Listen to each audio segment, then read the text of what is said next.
Okay. Uh, let me say good afternoon to all of you that are watching. If you're following us, we just want to say good afternoon.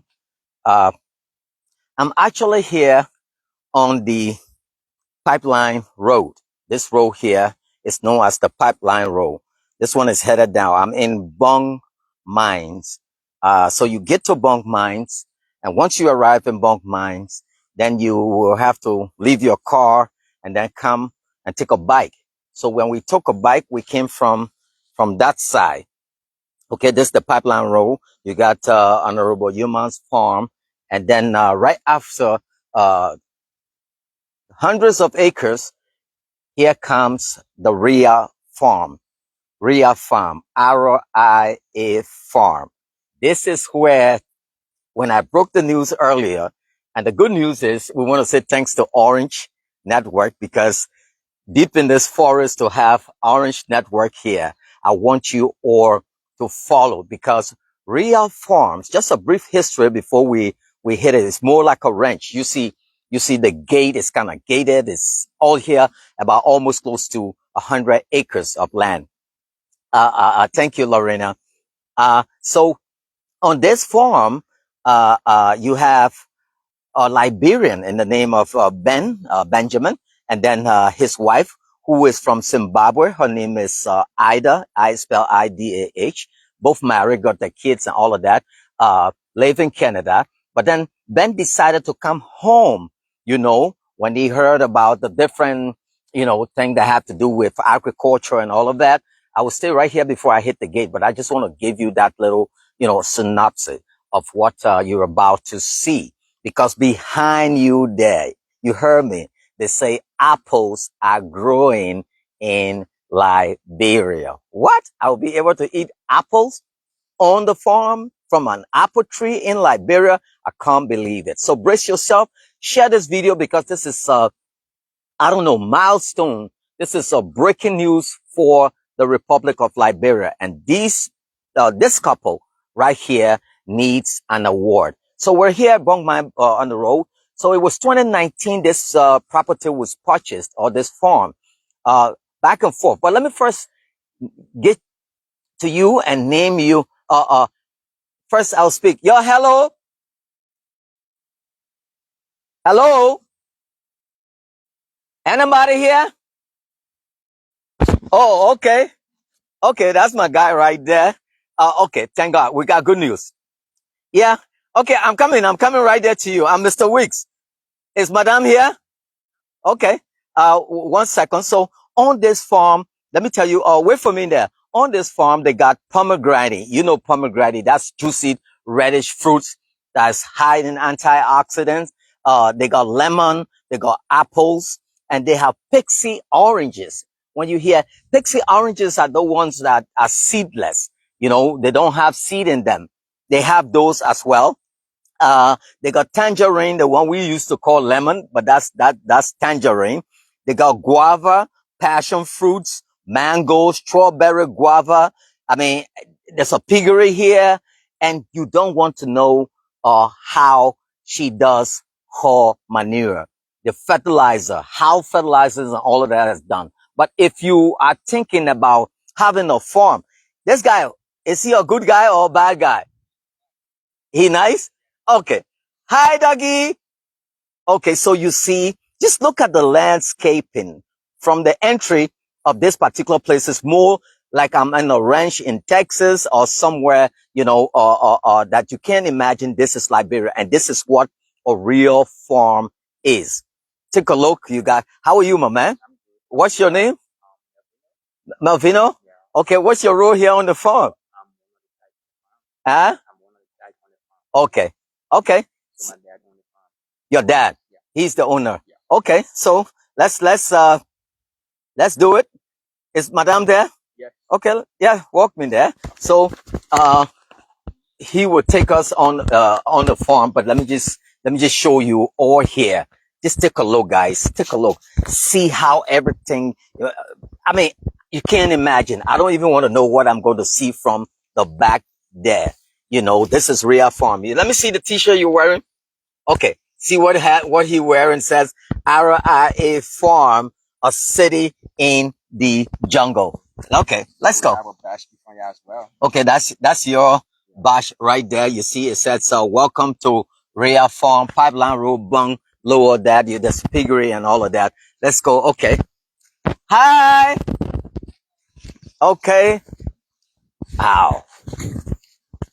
So let's do it. Take a look. You once you come around, you know straight you're on the farm. Wow. Wow. See, you have all these little nursery bags, and you see the black bags you have there are known as nursery bags and all of that. But Madame will walk us through exactly what this whole place is all about. Whoa. Let me climb up on this side, and I'm happy. Thanks to Orange for this impeccable. How are you? Hey, how are you doing? I guess you're Ada, right? Yes, I am. Okay. We're from the perspective, and I know you're expecting me, yes. But first, I'm happy for what I see. I'm very, very happy. What is this? They say in our place, just from on your porch alone, it tells you that we're at the farm. Yes. Okay, ahead. Basically here. Let me snap on. Sure, thank you. Yeah, go ahead. So what we have here is guavas, and we have about, I think, 4 or 5 varieties. Hold on 1 second. Guys, can you hear her? If you can hear her, please say yes, you're hearing her, please. Okay, if you can hear her. Yeah, go ahead. So I have about 4 to 5 different varieties of guava here on my porch. I have to find a space for all my fruits, depending on the weather, etc., where I need to put them. And just behind you here, I have some peaches as well. Here, you said these are what? Peaches. Wow. The normal peaches that we see in the supermarket? Yes, the normal peaches is what I'm growing here. Right here? Yes. Careful, careful. Okay, that's yeah. Let me just I'm excited. And are these the normal guavas? These are actually the normal guavas, but you'll find that we have the red ones, we have the white ones in the 5 varieties that I have, and they're the ones that grow actually big. And they start fruiting at about 18 months or even sooner, depending on how well you look after the tree. Okay, let's get to you first. I want you to introduce yourself, where you're from, and let's get that. Let's call it a commercial. Let's get that out of the way. Then we get into why we're here. Okay, so my name is Ida. Ida Romo, originally from Zimbabwe. I am Zimbabwean Canadian, and I am married to Benjamin Humbang, who is, of course, Liberian. And you met your husband. How did you from Zimbabwe? If people like the world knows when it comes to Zimbabwe, it's farming. Yes. We know the story with Mugabe and those white folks, farmland and all of that. But how I'm not interested in the love aspect, but you leaving Zimbabwe of all places to want to come and farm here in Liberia. How did that happen with you and your husband? So the way it all happened, my husband has a passion, and he's always said, you know what, babe, when we get to our old age, I think I want to have a farm and go into farming. And, you know, a whole lot of things happened with COVID going on. I took on a new perspective and said, you know what, COVID affected a lot of people, and we had the farm already. Things were not working out. So I said to my husband, you know what, I'm going to leave my job and I will come and run the farm for us. One of us has to be here. Do you have agriculture knowledge? I have knowledge, yes. I have the knowledge. I have the knowledge. Up to what? I have the knowledge to do what I need to do. For everything I need to do here, I have the knowledge. Okay. Then you decide to come in? Then I decided to come and be here on the farm. So everything that you're going to see here today took us approximately 18 months. Putting it in the ground, to the fruiting of the trees. 18 months, less than 2 years, it's what it took. Everything that we see on this, Everything that you see on this, that you will see on this farm today, was put down in 2 years. so you came, you met this wild bushy land, Yes. and you transformed it to this. I transformed it to this here, and we're still not yet done. With no workers. With no workers. With no workers. We have an issue. Do you get your hands dirty at times? I work all the time. If you look to the side here right now, as you came into the entrance, there's a whole lot of flowers. There's a whole lot of digging going on. I have my grasses there. It's what I've been working on right now because I take it piece by piece. You want us to take a look at it? Yeah, sure. Let's go. Let's go. Let's do it. Wow. Guys, whoa. This is all to our lazy Liberian sister. Then you sour psych. I'm just kidding. So just close to the house here, I have all my flowers. I have my hedge over there. I have my marigolds, and I'm deliberate in planting the marigolds because they actually help. They help with the nematodes, and they control some insects to a certain extent. They will not eliminate everything, but they will control. So you inject them in the crop? Look yes, at you. I do. I put them totally in the crop. When I plant my cabbages, when I plant my peppers, I put them in the crop so that they can minimize the insects. And when they minimize some of these insects, then I don't have to use so many chemicals. Yeah. I can use the fertilizer, the pig manure I can use, and organic fertilizer, but I try and stay away from all the synthetic fertilizers because long-term, they're not good for us at all. They're cancerous. Yeah, they're not good for us. They're not. Okay. I'm already excited and blown away. Before we get deeper into the farm and tell our viewers why we're here, the breaking news. So the breaking news is we plant a lot of things here, and some of the things that we grow here, the fruit trees, the notion is that it's not going to grow in Liberia. It does not grow in Liberia. We've planted some pomegranates which grow in Liberia, which have fruited in Liberia. We planted some apples. Yes. Can I say that again? Apples. Wow.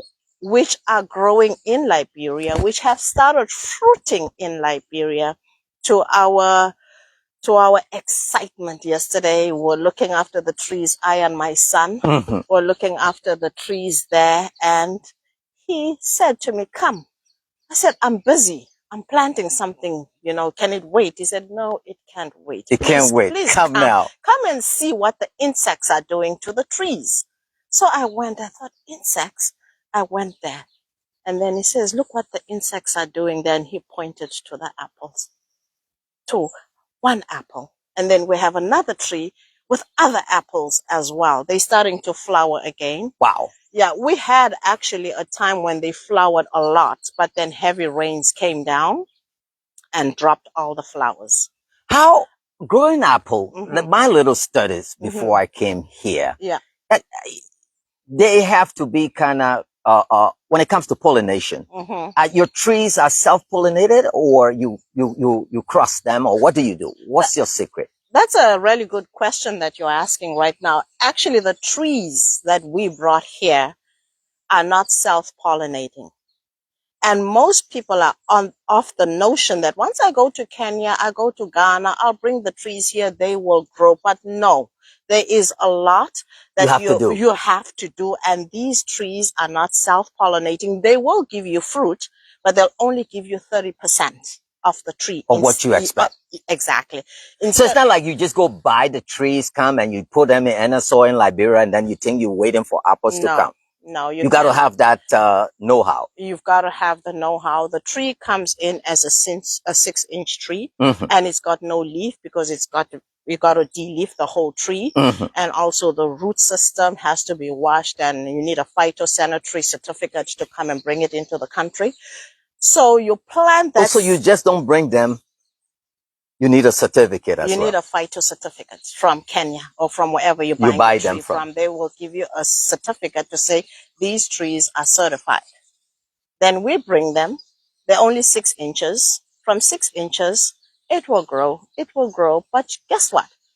You need to put amendments starting from the hole.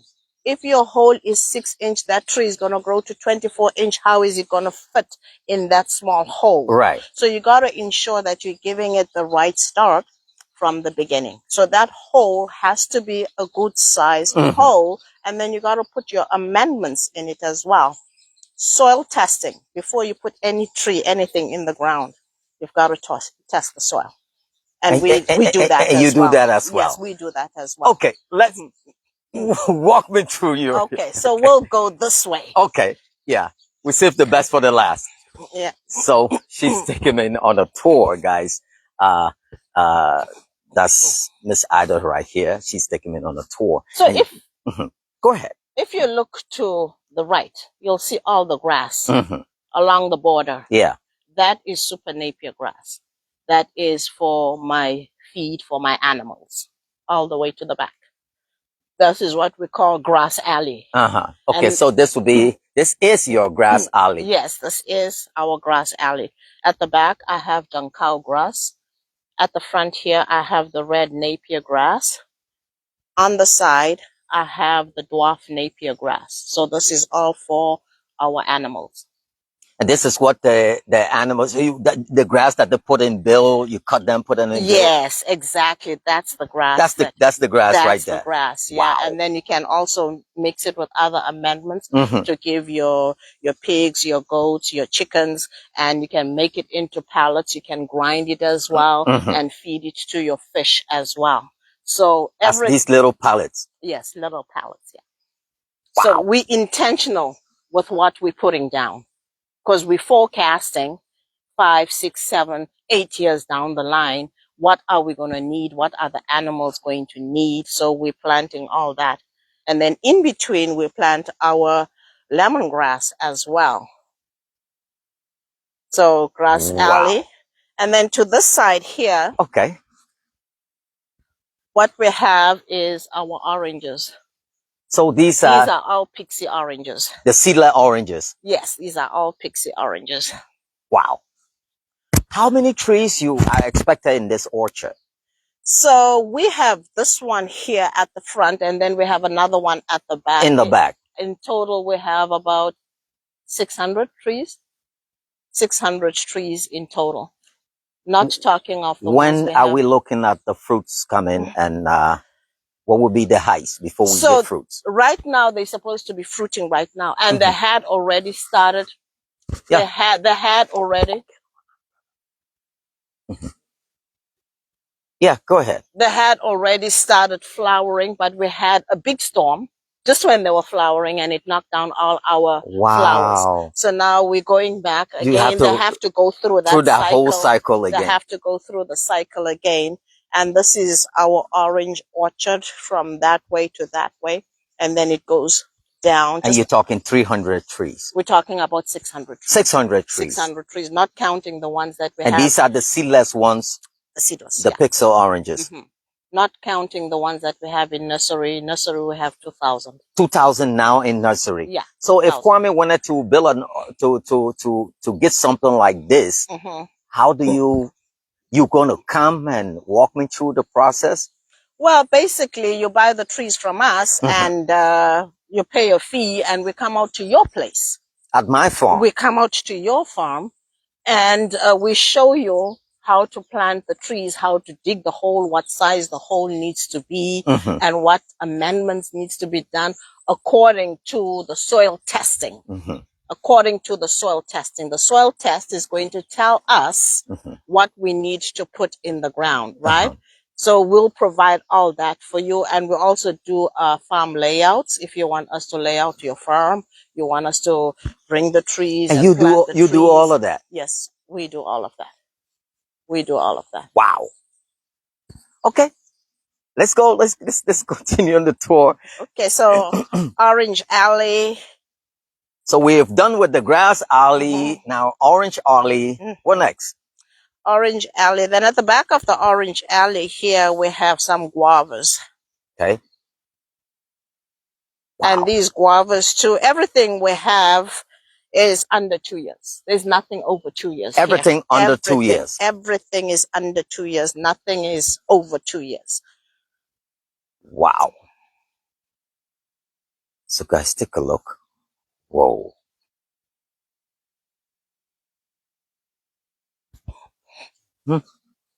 So these are the guavas. I know. So we have the them. guavas here, and I strategically put my grass all over the place. So you see, these are the guavas here, and they do these trees, and so it is to supply. So these are under 2 as well. These are under 2 as well. Everything is under 2. Okay. Everything is under 2. And when I say under 2, it depends on a lot of things, right? Am I looking after the tree? Am I manuring the tree? Am I making any amendments? So it's not because I say 2 years. This bag of rice is valid for 1 year, and then you eat it the same day and expect rice to be in the bag. Exactly. No. It's not. I've got to look after it. Right. I've got to take care of it like a baby.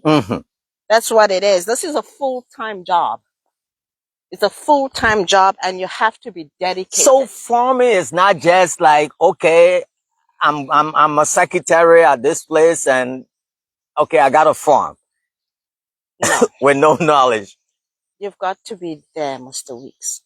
You've got to be there. Knowledge, if you don't have the knowledge, there's lots of things that you can do to get that knowledge. There's lots of help. There's lots of people that can communicate with you and tell you what you need to know. But we have to be able to reach out to the people to get the knowledge that we need. Yes. I cannot just sit here on this farm and say, you know what? I don't need no knowledge.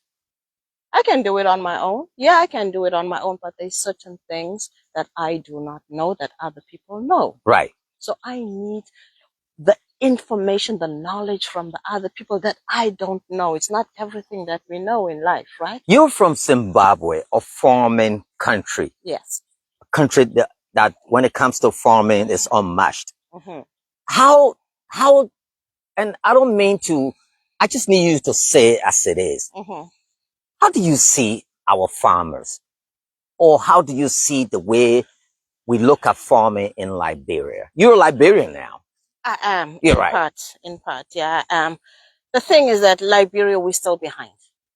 We're very, very behind. Even some of the methods that we are using, and this is no offense to anyone. Yeah, I just need you to say it as it is. We are really behind when it comes to farming. There's so many things that we do here in Liberia in farming that should not be done.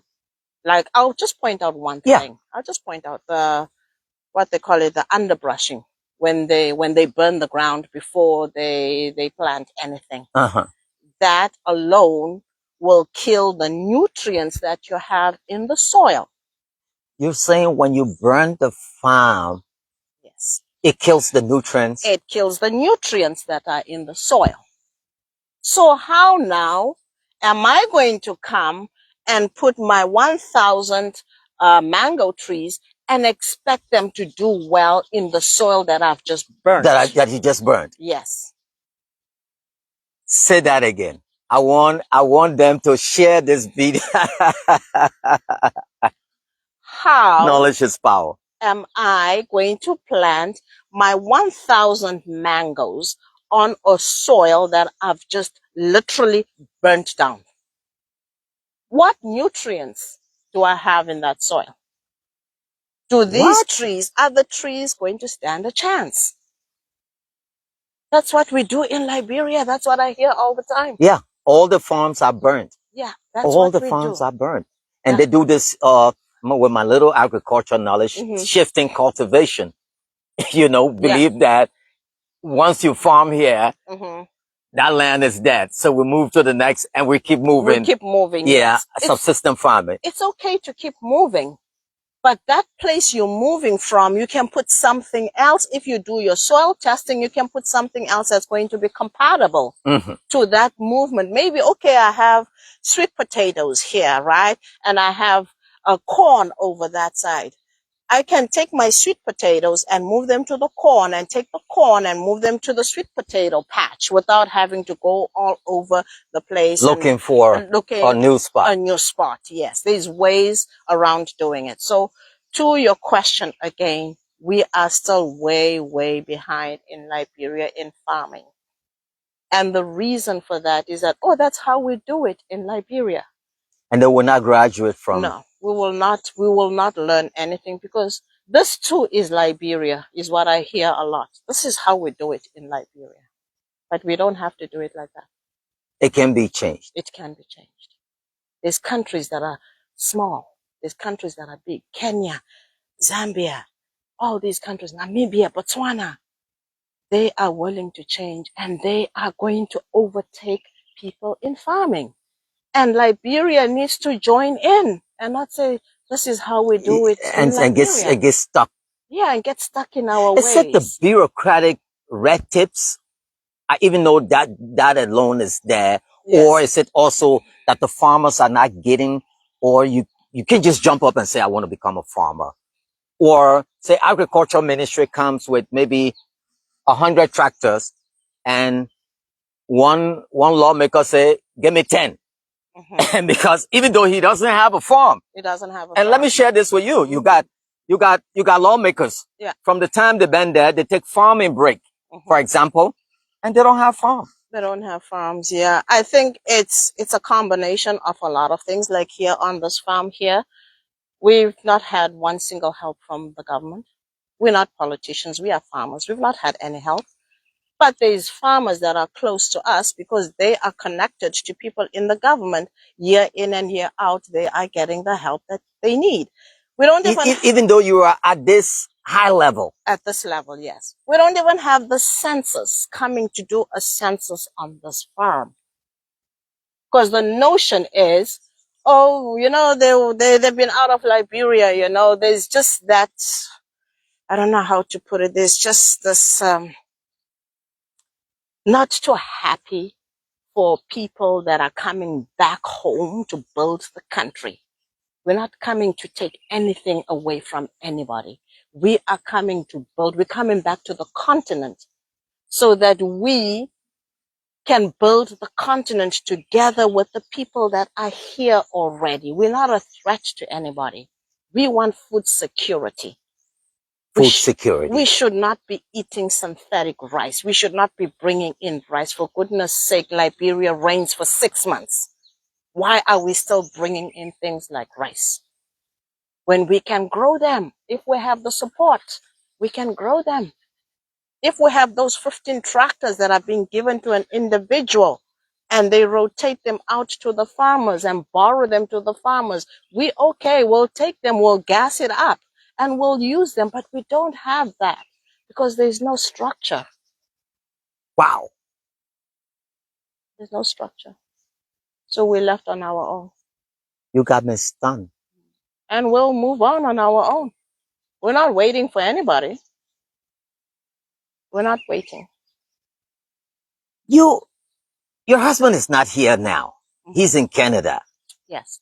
What's keeping you here in this country, even though amidst all of these challenges? It's the passion for the continent.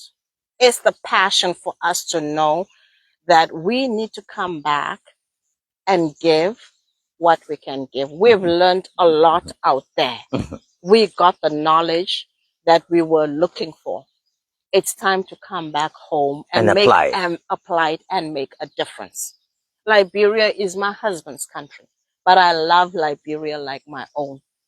I spend more time in Liberia than I spend in Zimbabwe. So we've got to make a difference. It shouldn't just be the talk. Have the actions to support that. And that's what we are trying to do here, I and my husband. Let's make progress. So where are we now? So where we're going to now, these of course are the mangoes. I can see you have a greenhouse circle with your grass as well. Yes, I have my greenhouse in there. We need to do a little bit of work in the greenhouse. reconstruct it again. We bought some netting, and we were told that it's UV resistant, only to find out that it's not. Can we go? Yeah, let's go. Let's go inside. So there. now we have to reconstruct. Well, why you circle the greenhouse with all just grasses? I think the reason for this is because what I have inside there is very expensive. So you need the. I don't need everybody coming onto the farm to know what exactly what's in there. Okay, so it's more shielding. These are the mangoes, right? These are the mangoes, and they're also 2 years. 2 years. 2 years, yeah. You should be having a red mango in your hand. We should be having, next year, we'll be eating the mangoes. Okay, I'll be here. Thanks to Orange again. This is free publicity for Orange. This has not blinked, and I'm so glad that I'm in the forest. Thanks to Orange Network for. Wow. So we'll have to come back to the nursery. We can walk. Okay, yeah, we'll come back. But let me just show you guys. Take a look at the nursery. See how beautiful it's like. I feel like I'm on some ranch in Texas.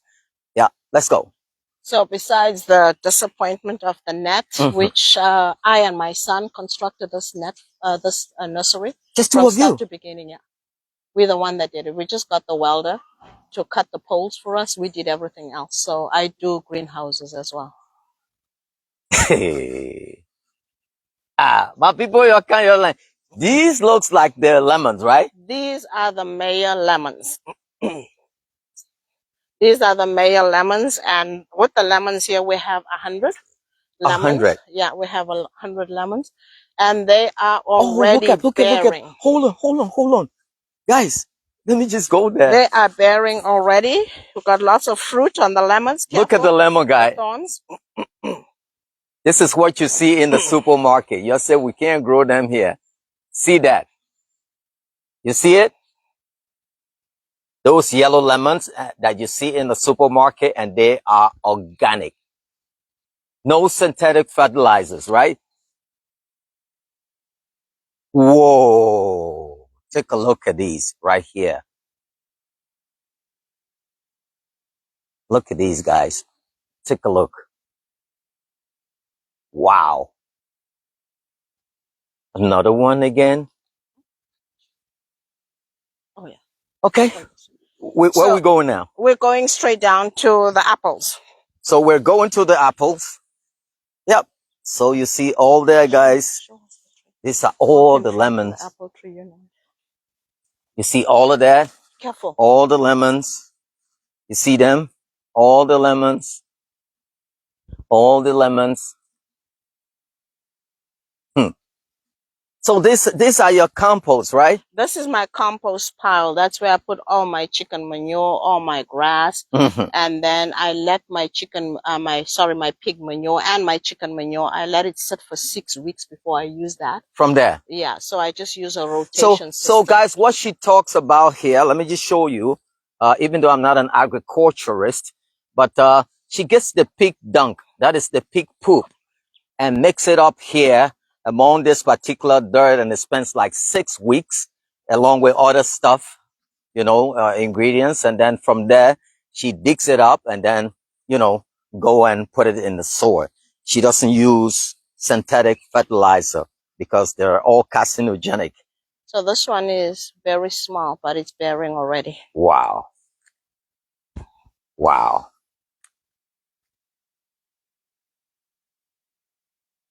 Wow. Okay. So we're headed to the apples, right?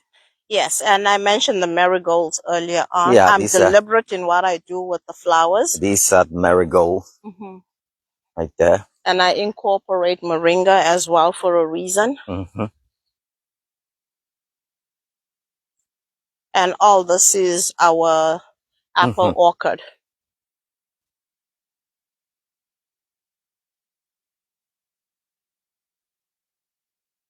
These are coming up. So we had a major storm and they were all flowering. And the flowers dropped because of the storm. Same with the oranges. So we have to go through that cycle again. And as you can see now, they're starting to get ready again. The leaf is starting to change. To change, see all that, yeah. it's starting to change again. So when it's starting to flower, the leaves become soft and feminine. Uh-huh. And these apple trees are not the ones that will grow like These grow in 2 years. in 2 years. Yes. Only 2 years. Well, less than 2 years too, right? Wow. Look at this, guys. Less than 2 years. See the apples right in my hand here, and I'm holding it. Whoa.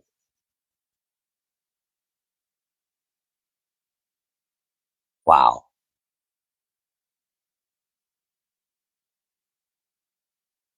Hmm. I mean, I just, somebody, if you need to ask, either any question, you can hit the button. We will bring you on and she will answer your question. Uh, the height of these trees, like if you go to some apple orchards and all of that, you see they're more like big stormy trees and all of that. What type of trees are these? So these ones are actually long. It will get long, like this one here in front of us.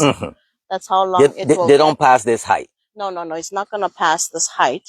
And this one is much shorter. It's because this is actually the second year that we have these trees here. Less than a year. It's just under 2 years, I mean. Okay. Under 2 years that we have them. So as they grow, you'll get more fruit and they'll become bigger. They'll become bigger than that. So we don't have the dwarf ones here. We have the normal size ones. But 5 years, it's going to be up to there. So up to 5 years. Yeah. Wow.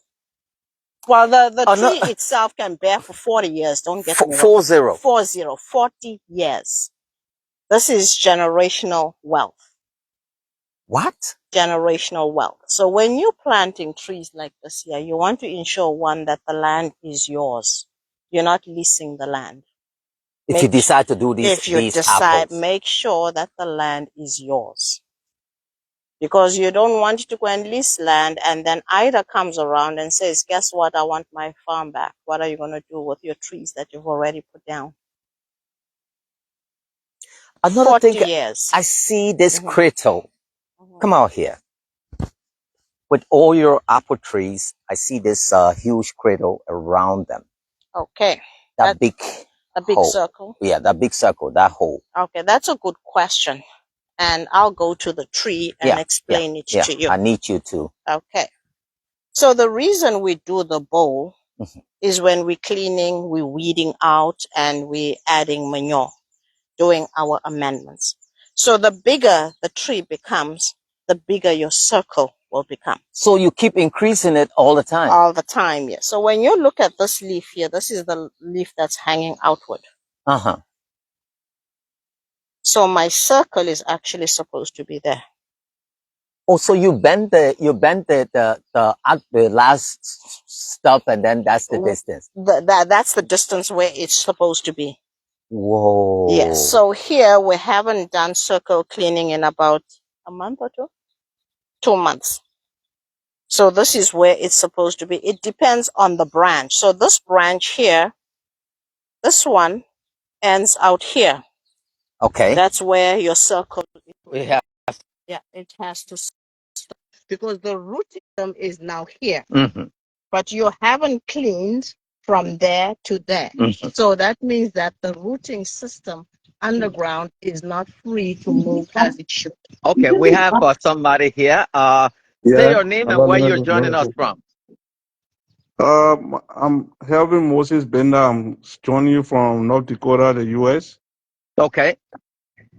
So Your I've been question. following the lady. I've been following the lady. I'm so impressed about the conversation, and I've tried all my best to invest in agriculture. Just a little farm back home, and then I see what she's doing. I'm really interested in doing the same thing. So for me, I'll have interest into the orange. So I'm thinking if there's a way that we can keep in touch, and then so she can do the same for me, help me to to develop my little farm there. What you said to Kelvin? He needs he needs he needs help for the oranges and the whole 9 plantain. Calvin, thank you for that question and thank you for calling in. The help, yes, we do provide. I think I mentioned it earlier on. We do consultations on farms. We lay out farms as well. Mhm. So if this is something that he's interested in, Yeah, the phone number we will is put all of that there. all that phone number, and then he can reach out to us and we'll see what we need to do to help him, what arrangements, how big his farm is, what exactly he needs. But I would say before he even thinks of anything, putting anything down, he needs to test the soil. It's all in the Okay. soil. Yeah. So, but do you do the soil testing, or do we have to get someone from agriculture ministry? No, we provide soil testing. We got a soil testing machine.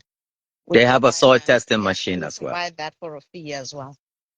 Yeah, because I made a mistake 2 years ago, because the first farm I tried to open was in Bone County. I don't know which county you guys are, but in Bone County, Sanoye This district, is I Bong, tried to right? open. Yeah, we're in Bong.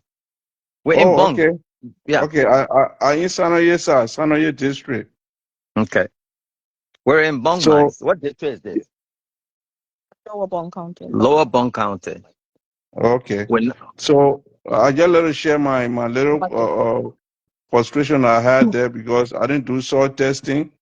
I invested into 15,000 plantain. I said I wanted to have, and I couldn't even yield. I couldn't even yield two two plantain from that farm, and everything just wow. died. Yeah, it couldn't grow, and I spent so much money buying plantain heads, planting, and all that. So Okay. Sorry for that. And you can share, or we will send the numbers, pick up the number after here. We say mhm. sorry, and we're going to get another color there, but we will give you the number, okay? Okay, thank you. Okay. So let's bring in another, let's bring in Alan. Alan wants to join. So, yeah, let's bring in Alan as we're adding Alan. Wow. Some of them they're starting to Mhm. take Yeah. form. Yeah. Alan, go ahead. Yeah, Kwame Opaways. Good afternoon. Good afternoon, my dear brother. Yeah, okay, I'm so impressed, and I want to say a very big thank you to the lady there. I Mhm. just want to know whether there's a possibility for acquiring some ceilings from her, especially for the new breed of oranges and that of the apple. If there's an opportunity for somebody you want to do a trial, maybe in my own community or in my yard, if we can have one or two You seedlings. heard it. You heard his question. Ceilings So acquisition. seedlings, we have a lot of seedlings here right now. I think I mentioned it earlier on as well. We have about just over 2,000 orange seedlings. We have guava, we have mango, we have pears. So Mhm. yes, we do have, and the number is going to be linked at the end so that whoever needs to reach out, they can reach out. So look in the broadcast right after here. Just go on the page. You will see all the contacts there, and then you can reach out. She has for oranges over 2,000 ceilings. They're ready to. They're ready for the ground. Yeah, they're in the nursery. So we're gonna go see that. Let's go. And we're gonna come out this way and go and see the pomegranate. So we're going now to the pomegranate. After the apples, we're heading now to the pomegranate. Wow. I have my pig here. Okay, let's see. Let's check out. Wow, these lemons, they're full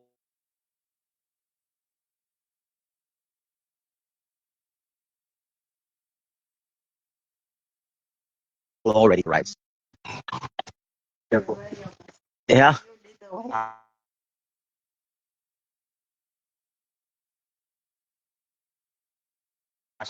Uh, see, these are our guys right here. Where's ma'am?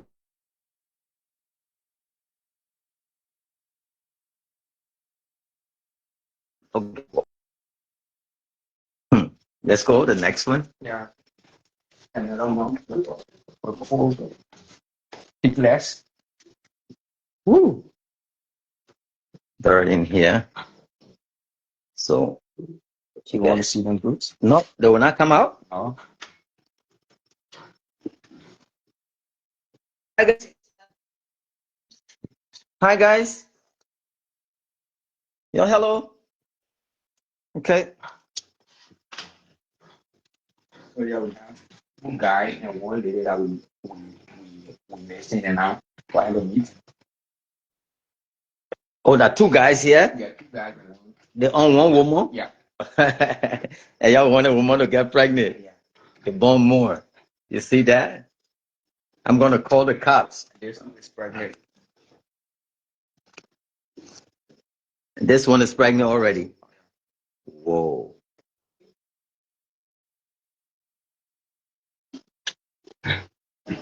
You see that? Yeah, both of them in here. Okay, let's go to the next guy. This is another group. Yeah.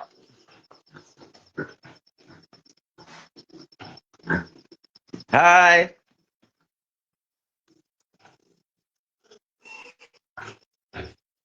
Hi, family.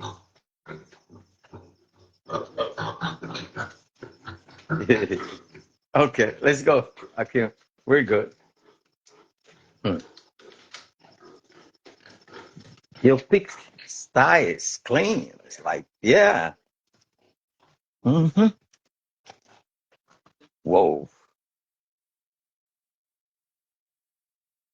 Mm-hmm. On nursery as well. Wow. So these are the pomegranate. These are the pomegranates. They're fruiting as well.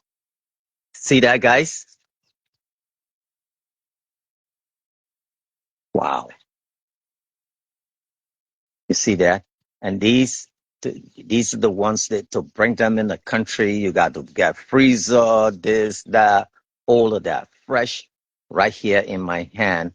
And you see the fruiting. Look at what I'm so impressed by is the height of the tree, and the the height. They don't grow that long, and they're fruiting. So these ones are all dwarf trees that we have for the pomegranates, but they can get extremely bigger than this here. But I chose the dwarf tree variety, yes. But I have another variety that's in nursery right now that's not dwarf.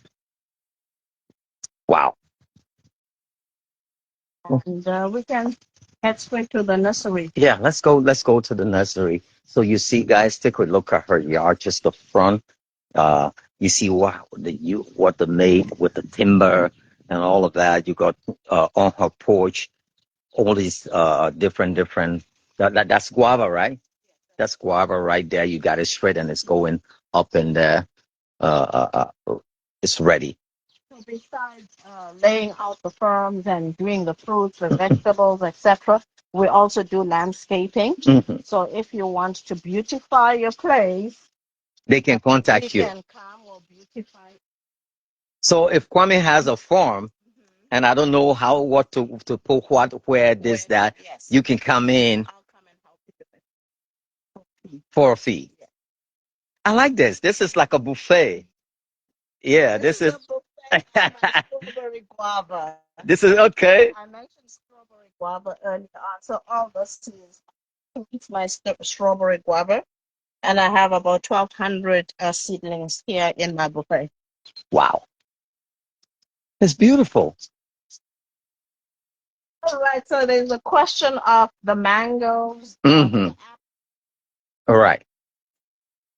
To go and take a look at that. Augustine, you want to open here, please? So we had to move everything from there. From the greenhouse in here. Netting. They sold us substandard netting and everything is just crumbling. And we will talk about that as well. The kind of products, agricultural products we have here that are brought into the country versus what you think you know.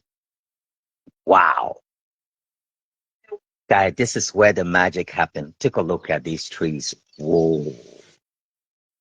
Pixie oranges. and mandarins in here, Hmm. and they're all ready for the ground. So these are all ready for the ground. Yes, they're all ready for the ground. Guys, take a look. Take a look. This is so impressive. So impressive. We have these apples. These are apples. Yeah, all those are apples. Hmm. So These are apples too. these are apples, guys.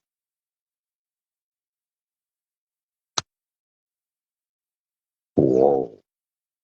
All these are apples. They're ready for the ground.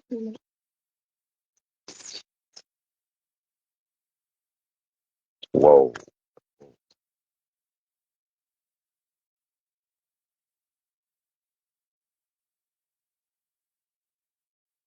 Whoa. And we have pears at the end. So pears are the end. Yeah, pears. It's going all the way down there as apples. Wow. Just to point out something, bring the seedlings. Hmm. They are the size. You bring them. The size. That's the size That's they come the in. size, and there's no leaf on it because you can't bring anything with leaf into the country. You can't bring anything With roots. with soil. With soil. Because that's where you get the contamination of the soil transferring from one Country to another. Yes. So they're the size. Even the lemons, everything is the size.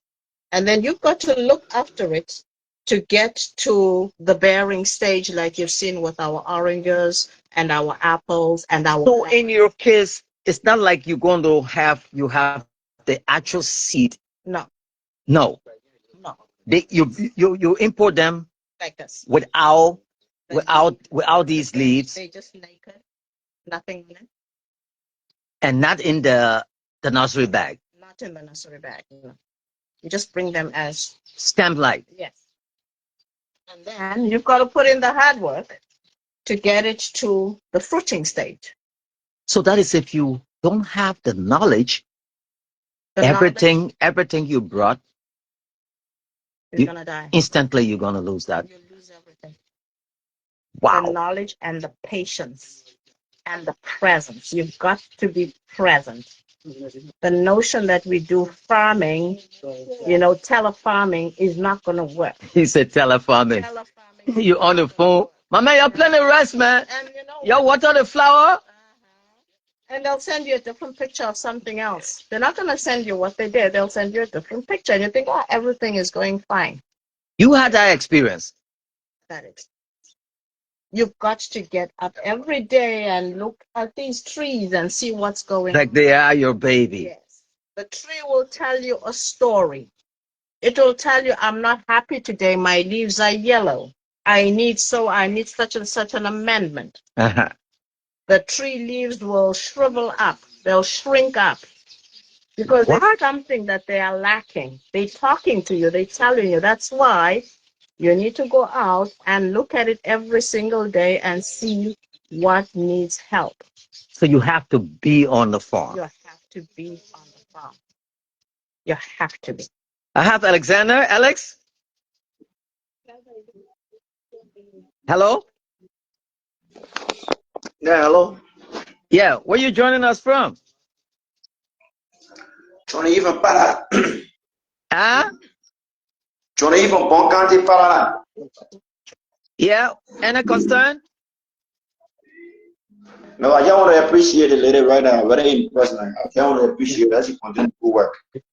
Okay, thank you. Thank you. Okay. Yeah, let's go. Wow. Wow.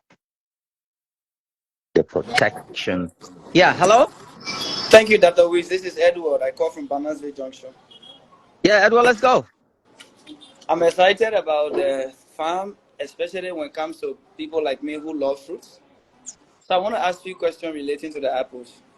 Yeah, go ahead. Now, on our Liberian market or our local market, we realize that some apples come out like bubbles are in it. At the end of the day, even if you purchase one or two, you don't have the appetite for apple.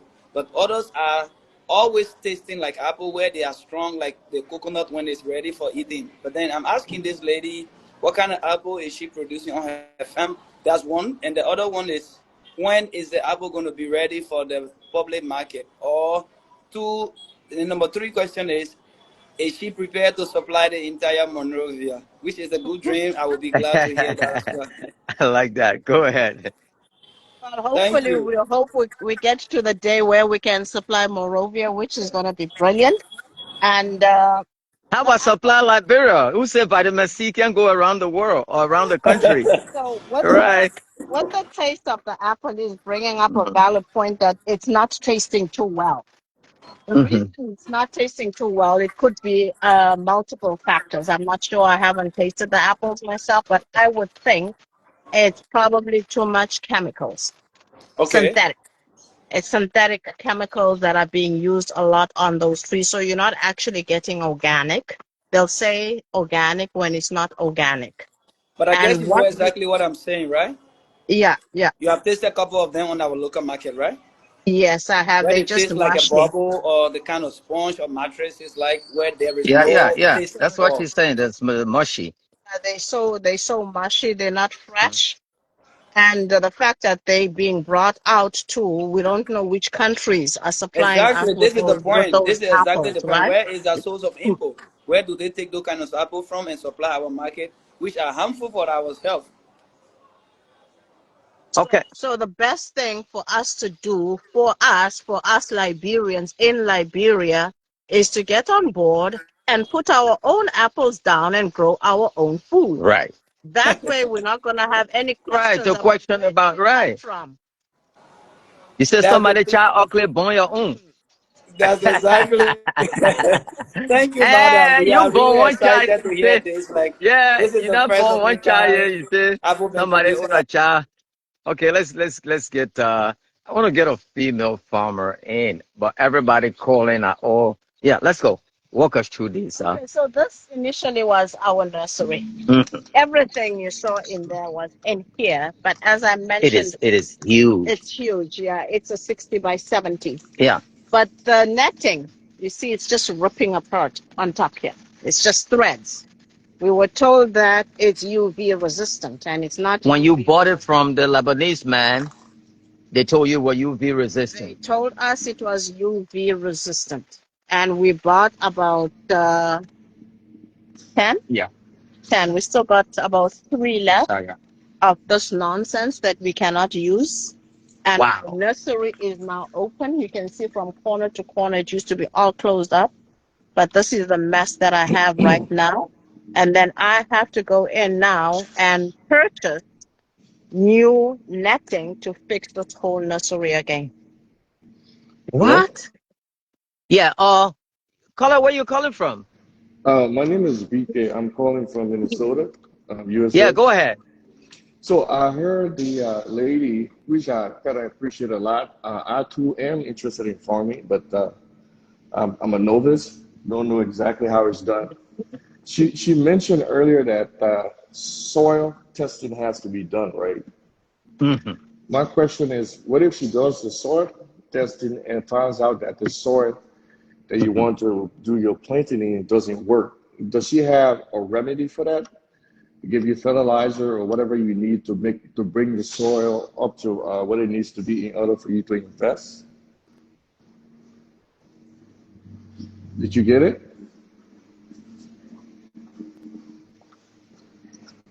Hello? And yeah, you put the plan in there and it doesn't come up the way. So that What do you do in this case? Do you provide further? What, for even the yeah. before you So put the you plant actually in there, before you put the plant in there, I mean, once you do the soil testing, you can tell if the soil is good for whatever fruit you want to plant. Say, for instance, apples. If you did the soil testing, you can say, well, this is good or this is bad. If it's bad, is there a remedy to fix so that? thank you for calling in, and that's a good question. First of all, the soil testing is going to tell you what you need, what amendments you need to put in. It's going to tell you whether your soil is too acidic or whether you need nitrogen, you need phosphorus, or what it is that you need to amend the soil. And amending that soil as well depends on what you want to plant. If I want to plant my oranges, my amendment is not going to be the same as planting my apples. So in Okay. the future, when you want to plant something different, we need to come back again and do that soil testing and say, okay, he wants to put maybe papaya, and papaya likes an acidic soil. So this is what we're going to add on. It's going to tell us whether we're putting nitrogen, phosphorus, or whether we're putting MPK, what we need to put in that soil before. How what people will know all the things that you're talking. We Thank just you go very see much. this. I appreciate it. The man laughing. So that you like brother, you want to be my oh my I got my man got one be fine for me here. You have phosphorus, magnesium, all the different terminology there now. So when you apple nuts, when your cassava nuts sweet water, you know you lack of some kind of nutrient. and Okay. and that's the answer I was looking for. Thank you. Okay, so let's bring in another person, Armstrong. Okay, this guy, when it comes to farming, I hope I can get Armstrong on. When it comes to farm, this is a huge nursery. And it's a big loss with my Okay, network. I got Armstrong Jagba. He is, let's say, the one of our farmers, Okay. best farmers in the country. He produces rice and all of that. I've eaten his rice and all of that, but I don't know what's his concern now. Armstrong, Hey, my brother, how you doing? fine. Are you following, right? I'm following the show. I don't know how to thank this lady. She's doing a good work in Liberia. And I Listening, only, listening to her and the frustration you've had. I mean, you are Liberian. You're able to talk about your own frustration, you know, politically versus her. I mean, what you see so far? What you make of what you see? I mean, she's doing well. She's doing well. I know the kind of work, the kind of effort and resources that is required to do that kind of work. It's not a small work. And I'm the owner of Specialty Landscape, Specialty Horticulture in Louisiana. And I see her growing marigold right here from Louisiana. I see, I My see her. man. So I call in to say any seed you need, flowers, annuals, perennials that you need, I can provide them freely for you, freely. Or comments, I will send my number, and then he's going to give it to you. If you need seeds from here in the US, I'm going to help you with the seeds you need. And secondly, or there are companies here that produce the kind of fertilizer that will help you to grow good apples and all the kind of fruit and flowers you are growing in Liberia. I will be here to send their names so you can get a connection with them to see how well they can help you. I'm so happy to see a lady from another country in my country producing. I mean, this is a strong lady. Yeah. Commies, that thing that lady is doing is not something small. I do the same work here. I do the same work here. Wow. We have farms here where I go and then I bring the how they call those flowers, those shrubs, trees. I bring them to town and sell them and Hmm. sell them to landscapers and stuff. So I know what she's doing. I mean, so my thing is to help her. I will provide you seeds freely, mainly flowers, perennials, annuals. And also, I will put you in connection with people who can help you with the kind of nutrients you need for the plants so that you can be able to have good yield. So that's all I have to say. But I mean, I'm so happy today to see such a lady and a strong, powerful, strong lady working in our country. When I You come didn't to expect. Liberia, I'll come to see your area. Yeah. Thank you. You're welcome.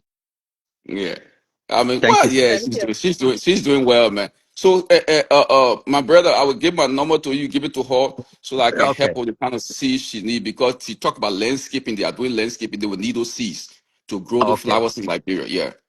Thank you so much. All Thank you right. Have so a much. blessed day, man. Okay. That's Amtron. Well, another guy. I hope Kali can call as well if we have him on there. Yeah. Um.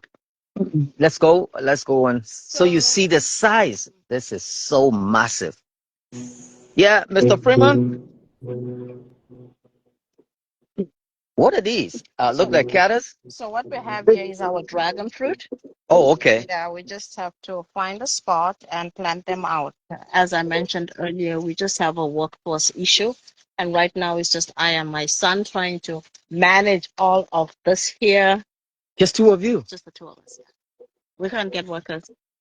They they come and work, but they don't want to follow instructions. They want to do their own things. And our farming is different. We need workers. We are hiring. Anybody that knows people, we are hiring. But our farming is different. You have a whole different. You Yeah. you just have to follow We orders. just have to follow orders. We're not going to do this one there where, oh, it's the Liberian way. This is how we do it in Liberia.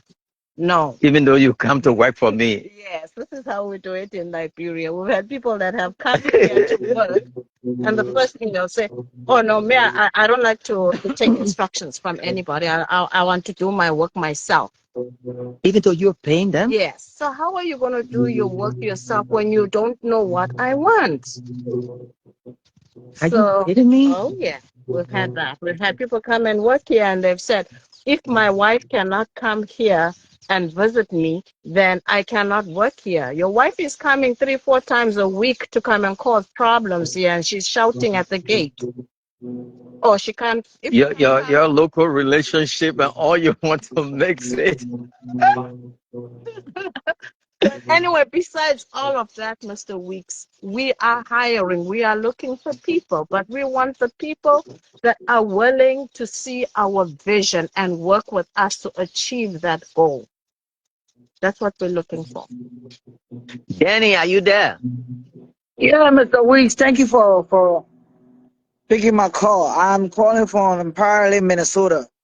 I Go just want to ahead. tell you, I just want to tell you, ladies, thank you. I must say too, I kind of like planning to come back home one of these days. And I like the agriculture. I love agriculture. What she's doing for our country is very, very important to us. Like the last now the first caller said the kind of apple that they sell to us is kind of a spongy. Yeah, we guys we go to the market and see some of these apple here too. It tastes like it's just mushy and spongy. It's not even sweet. It don't have good taste. And some apples that are good too.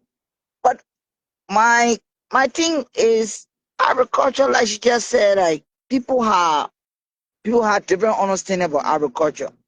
The way we do our own agriculture back in Liberia is not how the people do the agriculture here in America. So, and she just answered the question, like she just answered the question what I wanted to ask, talking about, I'm sorry, the guy's cutting grass here because I want to pay. It had to deal with people who don't understand how this thing works. Yeah. Okay? Yeah. Yeah. And then Oh, we lost him. Let's bring in John Roberts and then we head in the front. Okay. Foto Hali said that is the real Liberian problem and mentality. Please don't want to follow instruction. Everybody want to do their things on their own and hope people will understand. Bottom, is it forced for y'all to eat apple? I like bottom. So let's go. Mr. Kula, he's trending with us. He says it forced. Wow. So you see what her greenhouse looked like. What's the measurement of this whole place? It's a 60 by 70. 60 by 70. Yeah. Wow. And matching Feet or meters? in feet. Feet. Okay. Feet, yeah. This one is deliberate. We do that so that we don't get too many weeds because we don't have any workers. Mm-hmm. So to minimize the weeds and also to control some of the insects and stuff, so we just suffocate the grass in here. Okay. And here you lay the tarpaulin on top to suffocate yeah, that. to suffocate the grass. And then here we have some dwarf. How do you your electricity?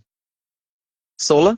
We're using solar, yeah. We're using solar and we have solar lights all You put around. that in yourself? My son does the work and my husband when he's here. You the solo man? My I learned it from my man. dad. Huh? I learned it from my dad. You learned it from him. So you own the farm here 24/7. Yeah. Wow. So just to go back a little bit to him, Mhm. to appreciate Stand him. close to mom. Stand close because she has a mic strapped to her. Yeah, right there. So to appreciate him, he's doing an excellent job. If I could get 10 of Augustine, I would take 10 of Augustine. He's really a hard worker. He's really a disciplined person. And it's thanks to him. We could not have done all of this on our own. We always need help. And Wow. he is my go-to help. Thank you so much, Just to appreciate him. Augustine. Yeah. Wow.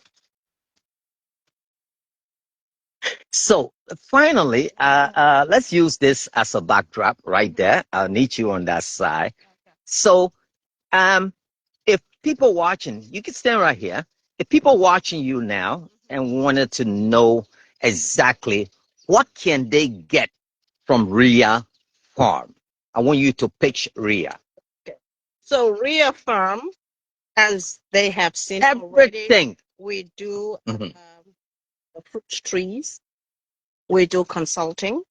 We can go out to your farm and lay out your farm. Mhm. We can go to your farm and put in your water system. If you need water and Irrigation. we can do that. You do that as well? Yes. And we can do the solar system as well. My husband and my son, they go out and they will do the solar as well. We provide the soil testing as well, and we provide training. If you need any of your workers trained in what we have, like the fruit trees and the piggery, we have that as well. We can train your workers. But in order to train your workers, we need to go and see what you have and what you want to do. Then we can get a clearer picture Of what the environment what is. the environment is. Yes, we do consulting. So that will fall under the consulting. And we can train your workers to plant. And what do you have just in case people are looking for something agriculture wise? So maybe you say, oh, I got trees, I got ceilings, I got this, I got that. So I've got apples, Mhm. right? I've got guavas, I've got strawberry guava, I've got mangoes, I've got the regular guava, I have the mangoes, I've said, I have the berries. We didn't touch on the berries. I have the berries. Yeah, we didn't touch on it. The berries, pomegranates. So the papaya, I have that as well, the dwarf Mexican papaya. Brazilian papaya, I have that. You have that here as Yeah, well. yeah, we have that. It's way at the back. We planted a whole lot. We got about 500 trees Yeah. of papaya. Yeah, we planted those. Wow. So 500 trees papaya. papaya. Yeah. So those are all the services that we provide. And anybody needing any of those services, you can just give us a call and we'll see how we can work on that. Okay. Let's make it to where we came from. Wow, this is so beautiful. This is the heart. I mean, look at this. Look at this farm right here, guys. Imagine everything is out here. So your land stretches as far as all the way there, right? Yes, we have 90 acres. 90. 90. You say Initially, 90 acres. 90, yeah. Initially, we purchased 100 acres, but when we came back to do the survey, we were shortchanged 10 acres. It's a short change. Let's save the details for tomorrow. So you got 90 acres Yes. of land. Yes, and we want to maintain the forest as is. No cutting trees. We don't cut trees here. We're strategic in what. One major problem Liberian farmers have, or is it that they don't have the idea?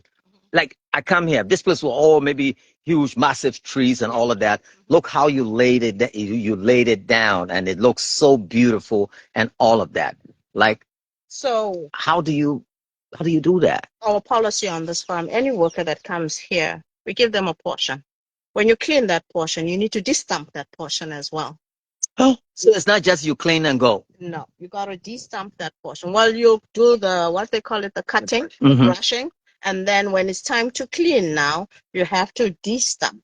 We need the stumps out of the ground. Why do we want to take the stumps out? Because one, you leave that stump there, you're gonna have termites. Those termites, what are they gonna do? They're gonna come and eat your fruit trees. So you don't want to have any stumps. If you'll notice, everything that we do here, we use a lawnmower. We can use the lawnmower because we don't have the stump. Yeah, yeah, yeah. It's not. And we have all the grass. We're just cutting the grass. We need the grass. It's rainy season right now. If we pull out all this grass here, guess what we're gonna have? We're gonna have erosion. Yeah. So our thing is tailored specifically for each tree.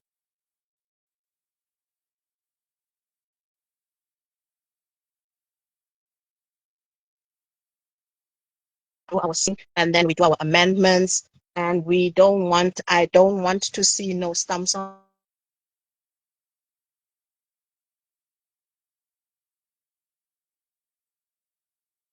this. This is amazing. At one point, we have almost 800 persons watching. It's reduced almost to 400 now. People are still following, I know, at the end of the day. And who built this? So this house here was built by us. We had a friend of ours set it up who was still overseas, was still in Canada at the time. Mhm. And we just came and we did the finishing touches. We gave them the design of what we wanted, and then we just came and we finished the design, the windows, etc. Is it like, is it this house is built like for a farming kind of house versus what would be in town? Yes. So what we used here is the Buckable Hill, what they call the Yeah, termite yeah, hill. Termite Hill, We used, Buckaball Hill. yeah, we used the dirt from that, and we did some mud bricks, and we used the compressor brick thing. Why you have to go for that and not just ordinary dirt? Because it's stronger. It's even stronger than cement itself, and it can The Buckaball Hill. yes, it can How you who brought that? Who said that? It's there. It's documented. It's there. It's stronger. And that's what our grandparents used to do years ago. They used to build their houses From the with that Buckaball Hill. from any dirt, right? But what they found out scientifically is that the buckable hill, because the buckable is always, I don't know, doing the Yeah, business in there, yeah. it makes that dirt extremely strong. Wow. So that's what we extracted, and we made bricks and built this house. If you go into this house during summer, it's very cool. It's cold. It's nice and cool. It's never hot in this house here.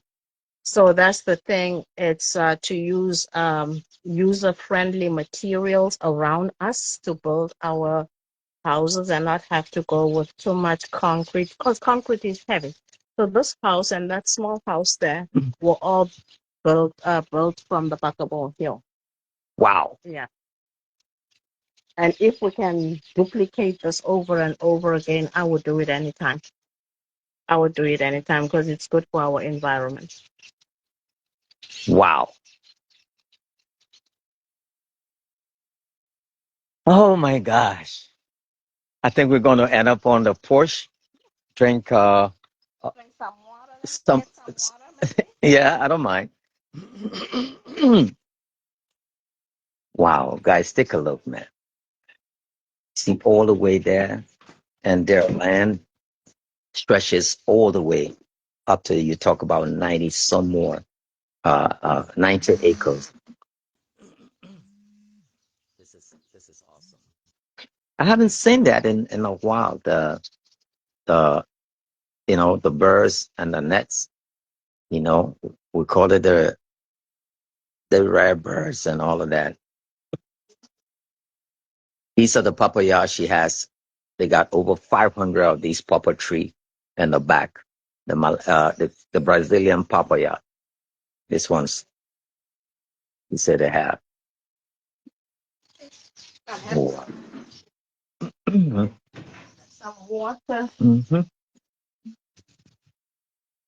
So these roses, what's that? What? Those are roses. Whoa. Those are roses. I think I have a probably about pictures around. Wow. See, guys, see the roses that she's planted here. Those of you in Monrovia watching, if you're in love and you need a rose, I can bring one for you, but it's gonna cost you $100. Wow. Take a look. Oh my gosh. Wow. See the rose? See the rose? There's another one in the back there again.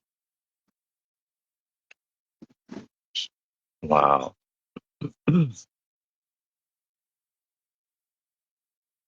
Let's see. Solo wants to come. Okay, we close. Can we call your husband? Yeah, call him. Let's say hi to him and let him be a part of the broadcast. Yeah. Wow.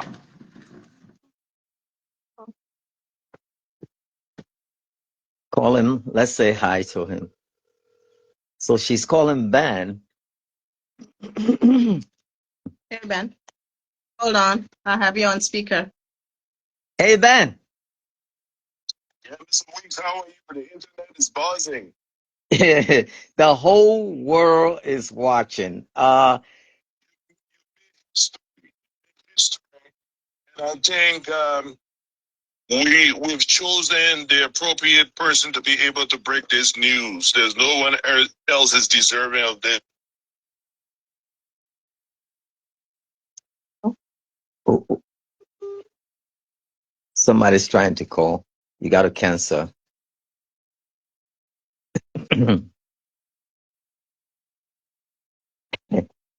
Robert, I'll have to call you back. Let's go back. Hey, Ben. Hello? Maybe it's disconnecting. Ben, are you there? So call him back. Call him back. Then we're going to.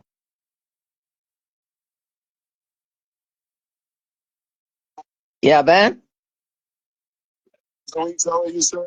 So go ahead and you're live. Folks are listening, and those of you who are following, we have Ben, the husband to Ida. She's originally from Zimbabwe, but she has a Canadian nationality. Ben also is originally from Liberia with a Canadian nationality as well. They live in Canada, but decided to come home and do all of this. Ben, take it away. Thank you, Mr. Weeks. The internet is buzzing. And we're very much appreciative that you are on the farm to be able to break this news today. What we have always wanted is to ensure our people that anything that is done in the West, we can be able to do it in Liberia for a little bit of determination, support, and innovation, right? The only thing that we lack is collaboration and support. Having said that, there are a few people that I want to thank before I continue on this live. The first thing I want to do, first and foremost, we want to thank the Almighty God for giving us the courage to carry on, because we have underwent all kinds of challenges and adversities. We got to a point that we almost closed the farm down. What? We still want to close the farm down now as we speak, right? Can I ask you why you wanted to shut this place down? Just be brief. I'm going to be brief. The first thing is, we came in the country and we're told by the agriculture ministry that once we register the farm, get a sectoral clearance, and pay taxes to LRA, we'll be able to benefit from any program that is installed for registered farmers. Even the census that was conducted by the Ministry of Agriculture, they did not reach to our farm. They came to our farm 50 feet away from our farm and did not reach to our farm. There's this hatred and resentment towards us where we are right now. At a certain point, the The villagers threatened to burn down the farmhouse with my wife inside. I have to take the entire village to the police station. No way. Say that again. The villagers, Boba's village, threatened to burn down the farm. I had to take the entire village to the police station. It hasn't been easy there in Bone Mines. I'm originally from Bapolo County and I speak Pele. So I thought coming to Bone Mines where the people speak Pele, it was going to be good for me. That was the worst decision I've ever made in my life. I've had people encroach on the land. People have called my wife foreigner and everything else. I worry for the safety of my wife every day. I don't care if the agriculture ministry recognizes me. It doesn't matter to me. No, it doesn't. My number one priority is the safety of my wife, right? I've spoken to the representative of the area for the family. I've met him and told him about the problem surrounding the land. He told me to call him back. He wouldn't answer the phone. So like I said earlier, people that I want to appreciate my beautiful wife that left her six-figure job working in one of the largest mines in the world in Canada, in North America, to come and sit on the farm in Liberia. What? My wife left her job where she was making over $100,000 a year and came to sit on the farm in Liberia after my mom passed away from cancer. My mom was in Minnesota with my brothers. She passed away. They said they gave her 6 months to live, so we brought her to Liberia. She passed away. Once we came back, my wife was like, no, I'm not going back to Canada. I'm going to stay here and run the farm. Prior to that, we lost over $30,000 just trusting people to run the farm for us. So to my beautiful wife, Ida Roma Wumba, man, I just want to thank you for everything. And not forgetting my brothers. I have my three brothers online there. V from Minnesota, Nyankwe, and Gweshet. Those three have always encouraged my wife and I. Always encouraged us about the farm. Every time we mention something about, they don't even know that we want to sell the farm. This is a surprise to them. After this live, they're going to call me right now. We can't even get workers to work on the farm. Sitting on 90 acres of land, people encroaching on the land, not getting support from the agriculture ministry because they have a clique there, and once you're not part of that clique, no one is going to recognize you. Wow. Right? But we want to be able to work in a safe manner. Right?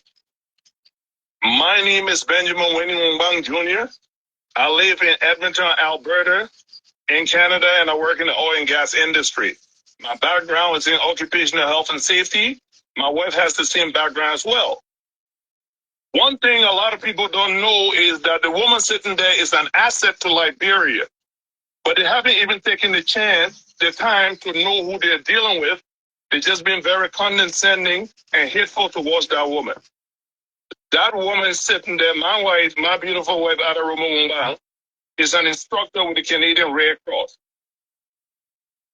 We have training defibrillators and mannequins there for us to be able to train farmers to help people to resuscitate them on farms and in hospitals that we can give in 2 days. Those training we did in Canada too, we can be able to replicate that in Liberia. We haven't even had the chance to set that up.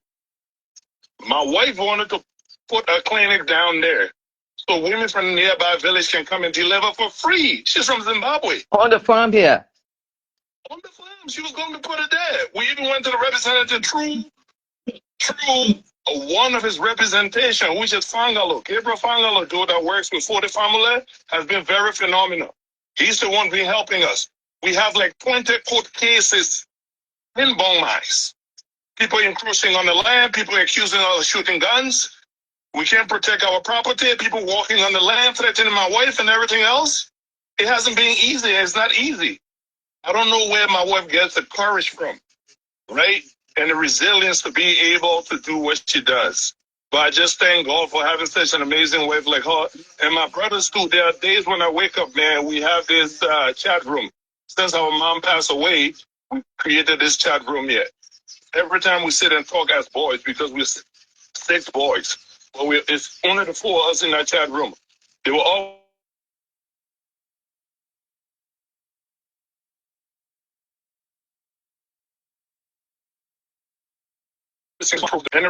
and the long story to this, Mr. Weeks. I sent you the picture that of the house that we're born in on the old road was the same house that we're born in. First thing, people like us wasn't even supposed to be in Canada today. No, we were very poor when we were growing up. My dad worked for the Lutheran Church in Liberia for 32 years until his demise. My mom did not go to school, but she made sure she sent all of us to school. She didn't spare us. I remember I used to be sick. She would take me to JFK, buy the cornbread and the shortbread they used to sell at the JFK back in the day in my uniform. And then she would take me to St. Peter's Lutheran School on 14th Street. Wow. And I would go to school. Yeah. My dad was adopted by Christian Bishop, which was one of Liberia agriculturalists. We had a farm in Nima County during the 70s and the 80s. During the coup, that farm got burned down because they said Bishop was a Congo man. My passion for farming started from there. I started taking care of pigs and focusing on farming at the age of 5. That's where I grew the interest.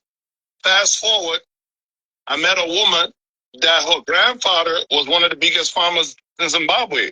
He was an Adventist, right? And because of our passion for farming, we decided to come to Liberia. One, people would say, why you didn't go to Zimbabwe? These are the advantages that we have in Liberia that people don't know. But some of us have the ability to know because our spouses are from different countries. 1 acre of farmland in Zimbabwe is between 10 to 20,000 US dollars in Zimbabwe. Wow. And there are a lot of droughts in Zimbabwe. We have a very big house in Zimbabwe in a place in the second capital, Bulawayo, the city of kings and queens, in a place called Queens Park West. But we decided to come to Liberia because we got 6 months of rain. We got the rainforest, the vegetation. Look at the vegetation in the back. Yeah. Now, the byproduct of cutting the forest down is what we call in Liberia carpet grass. So you see that farm, we didn't plant those grass. We just trimmed those grass to make it look appealing to the people, right? I hope that covers the introductory part of that, Mr. Weeks. Sorry for going too far. Wow. Now I see here, you can hear me?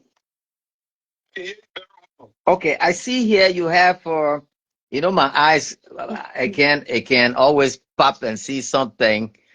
Talking about support, I see something looks like a keke or tractor. It says donated by the Ministry of Agriculture.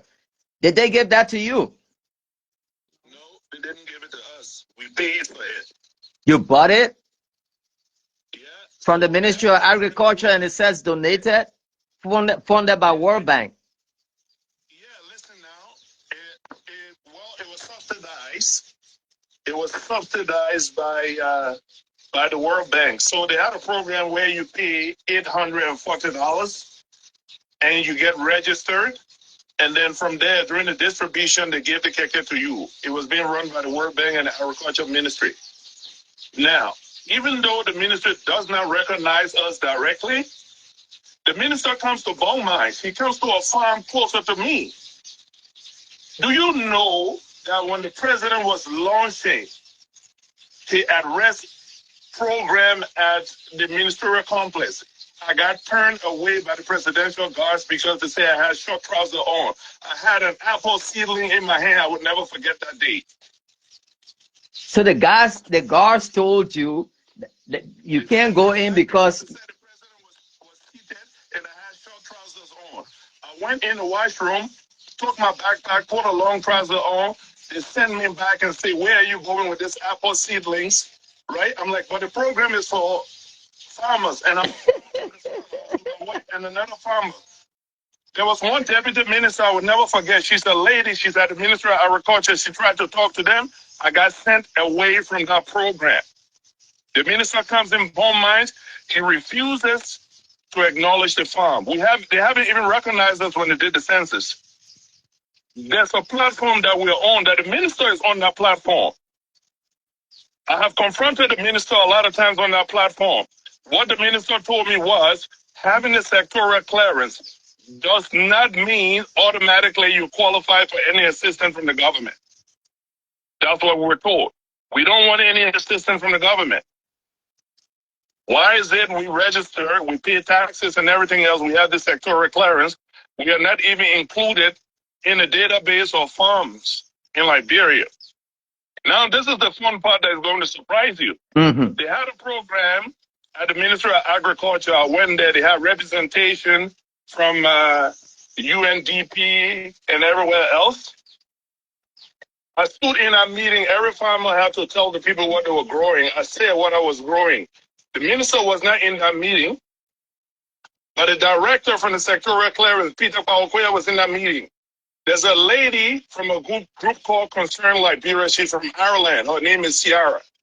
Ciara was the only woman that came to me after the meeting and said, "You're growing apples in Liberia?"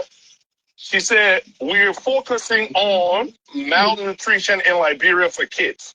We want to partner with you." She gave her card to me and said, "We're going to put you in the budget for 2025 because we set up a pilot program in Buchanan, but all the trees died. These trees we are dealing with, these trees are all hybrid trees. We have studied the methodology of cultivating these trees and making them to be productive. My wife has gone to countless master classes. She's the subject matter expert. Together, we form an amazing team, and everything you see there, we don't use no synthetic fertilizer. Yeah, she said that. Because a lot of people are showing what they're showing in Liberia, but most of the synthetic fertilizer we're using have been banned in Europe, and they all have a high concentration of what we call carcinogens, meaning they are cancer-causing agents.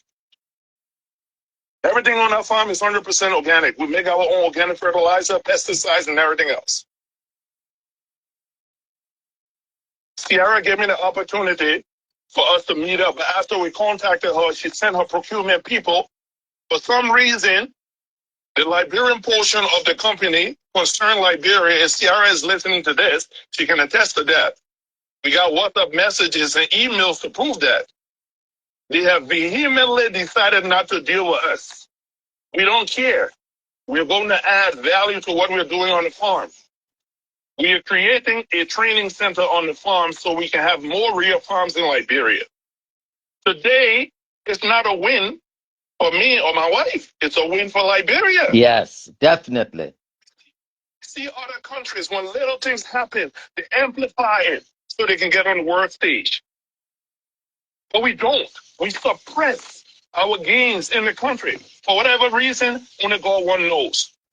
What do we really want from the agriculture ministry? We don't want nothing. The only thing we want is for us to be able to sit in peace on our farm. And because we don't have that peace, unfortunately, we're going to sell the farm. And a lot of people are going to call me, including my brothers, we're going to sell the farm.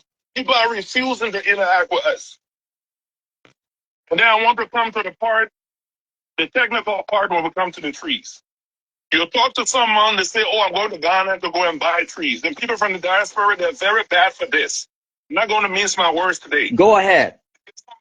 From the diaspora will go to Ghana, buy 1,000 trees and bring them to Liberia, they will all die. They will go to Kenya, they will buy 1,000, 2,000 trees, they will all die. There's a Liberian that's in America that bought $20,000 worth of trees, apple trees, and they lost $10,000 worth of trees.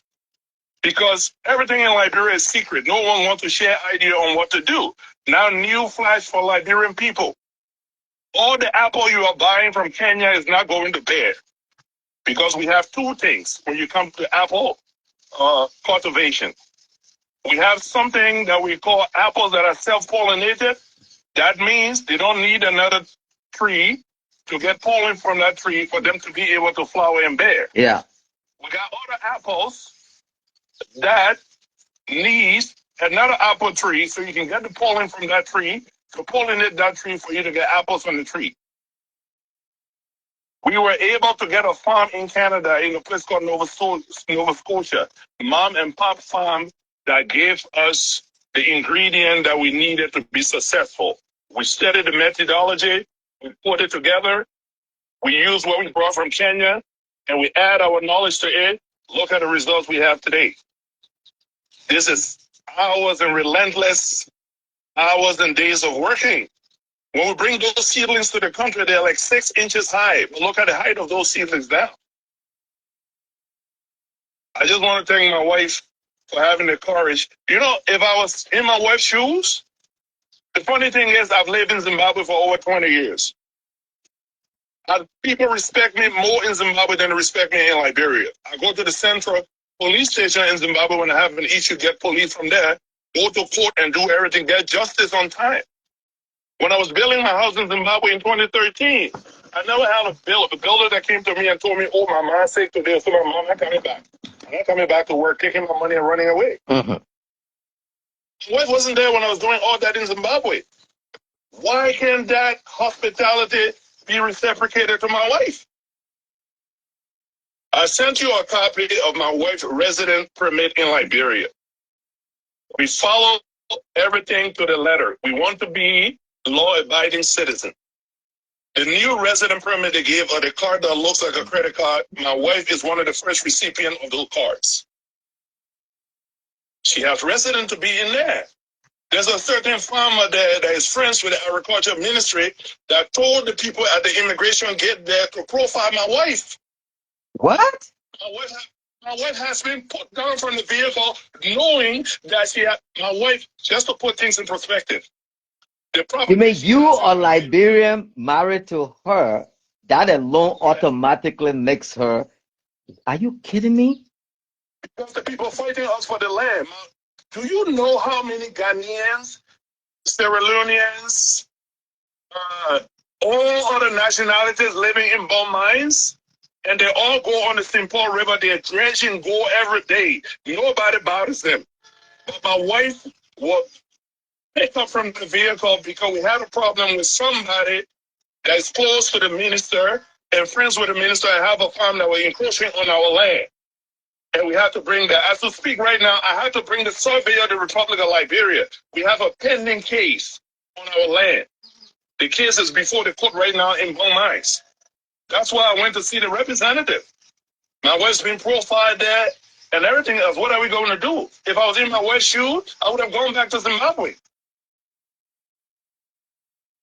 I would have gone back. I have bitten more than I can chew. Oh my God, my country, Liberia. So let us talk about what we have on the farm that people don't know. Yeah. We have pomegranates on the farm. Everybody in America on this live know how much one pomegranate fruit costs? How much is 1 liter of pomegranate juice? Think about it, Mr. Weeks. Yeah.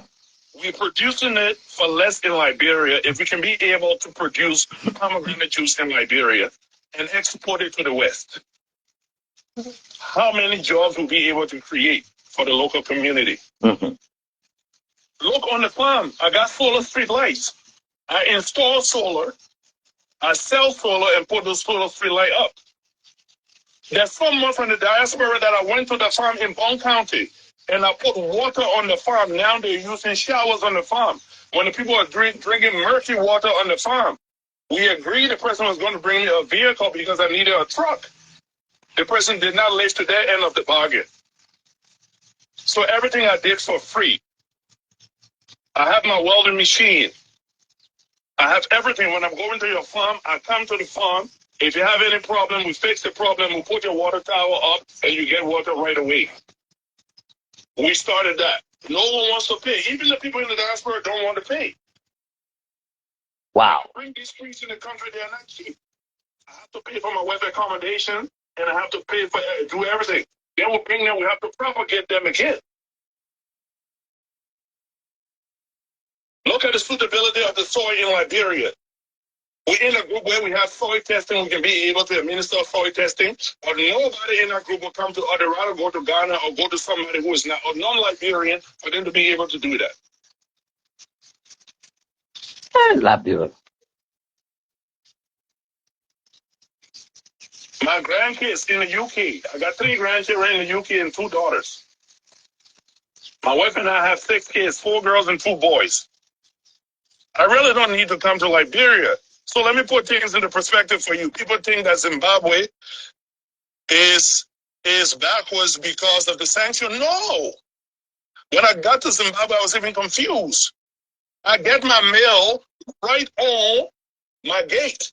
The mailman comes in the morning and put the mail right in the mailbox. When I wake up, I take the mail right from my gate every day. Wow. In Zimbabwe. I wake up in the morning, I have a gardener that comes there and does the work cheaper than what is done for in Liberia. The workers would come in the morning when they were building the house.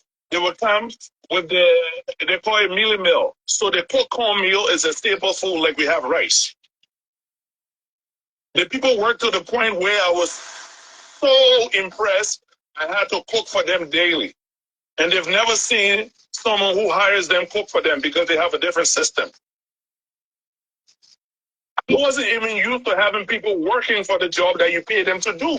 In Liberia, do you know how many people have taken to the police station, taken to court? What? Every day you pay people to do work. Yeah, we have a place in Marshall. When that place is done, it's 22 bedroom, 1 bedroom place right behind John Bishop Beach on the lagoon. My wife named that place after my late mother. They're the villas. It's 70% completed. We cannot even stay in that place in peace. Every day you pay somebody to do work. Now, this is the shocker for you, Mr. Weeks. When I want to do buildings, I have to bring people from out of South Africa or Zimbabwe or Kenya to come to Liberia and work. Wow. You see that pickup truck on the farm, the F-150, I just sent it right now. Right. Because that's the only problem we had. We're growing pigs on the farm. Our pig is 100% organic. We got product on the farm that nobody else has in Liberia. We got peaches in Liberia that you know in America. We got pears. We got pomegranates. We got mangoes. We got guava. We got passion fruit. Now we got passion fruit that bears in 3 months. We made passion fruit juice just to try it on the farm. And the people that try all the passion fruit juice, we got 5 different varieties of passion fruit juice. If you go by the nursery, you will see it there. It's just on the ground, bearing and getting rotten because we don't have workers on the farm. We don't have workers on the farm. Liberia is not a conducive place for agriculture. We have to be innovative. One are the days that we are going to spend 5 to 7 years to put tree to bear in Liberia. Once RIA Farm is there. RIA Farm is an innovative farm and it's a legacy farm. Why is it a legacy? I'm going to explain to you today. My late mother-in-law, Maria Swigelai, mom was from South Africa. And her dad was from Zimbabwe. But during apartheid, they weren't allowed for colored people and white people and black people to stay together. Wow. So my wife's dad moved the family over to Bulawayo, the second capital of Zimbabwe. And that's where they grew up. My mother-in-law did not go far in school, but she did her best. She was very savvy, a savvy businesswoman. But she bought a lot of properties in Zimbabwe from doing business. My mom didn't go to school, but she was very savvy. She sent 6 boys to school. Out of the 6 boys, 3 of my brothers are in the military in the U.S. With a beautiful family. I just had a niece that just graduated now. Vermeer Ungang. Vermeer is going to college this fall, right? So I posted a video and said Wungam Boulevard. No one asked me why I said Wungam Boulevard. My father, Benjamin Bishop, everybody knows my father to be Benjamin Bishop because you were adopted by Sarah Elizabeth Bishop, my grandmother that raised me. She took me away from my siblings and raised me. So if you ever heard of Fomo Bishop, Sierra Bishop, Christian Bishop, Jimmy Bishop, Zoe Audrey Bishop, she worked with Liberia Aviation Authority. She's my cousin. My dad was a very smart man. Even though he was adopted, he took his father's name and gave it to us as his kids. He could have just called us Benjamin Winnie Bishop, Famla Bishop, and everything. No. But he preserved that culture and reminded us where we came from. Every vacation, I remember he used to take us to go to Apollo, where we are from a town called Palakore. Wow. Now, the ironic thing, my grandfather that was named after, he was called Winnie Ngumbang. My grandfather had his own village History has it that when there was hunger in the entire Bapolo in the Pele region, Bokomo district, the only place you could find food was on Winning Farm. My name is Benjamin Winning Umbang Jr. His brother, Yabawolo Doding, went and got medicine, what we call black magic. He got medicine for hunting.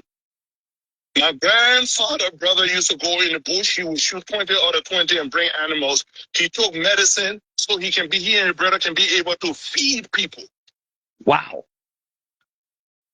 So they can be able to feed people. We had a problem with the lake. We have 950 acres of land in Bapolo.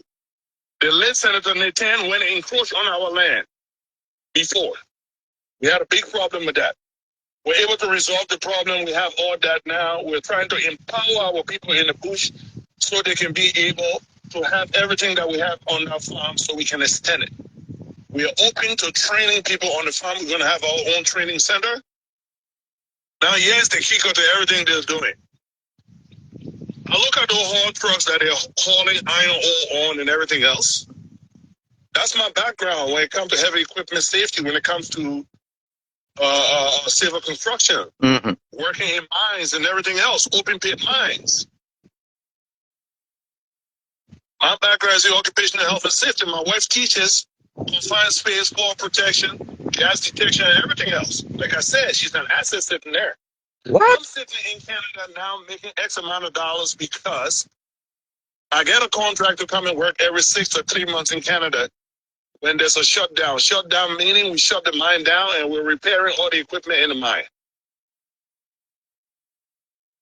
And this is what I'm doing now. Once this job is over, I get on the plane, I'm back in Liberia. Since 2019, we've moved back. I don't want to be political. There's something called taproot. Taproot is a root cause, it's a systematic root cause analysis investigation tool that only 68,000 people in the world has taproot. I'm one of the 68,000 people. Wow. In Canada, we do something called parallel investigation when you have an incident in the workplace.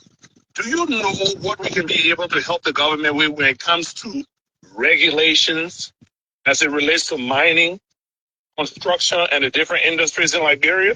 Something we've done for more than 18 years in Canada. We had a safety company in Canada that my wife and I ran.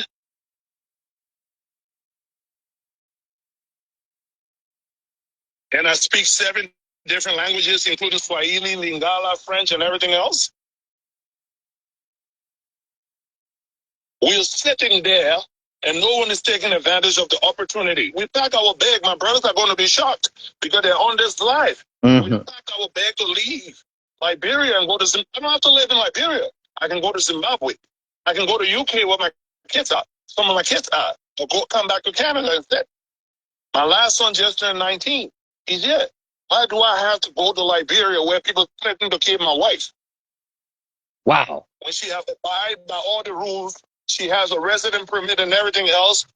We don't. Do you know we got those prize seekers out of sympathy?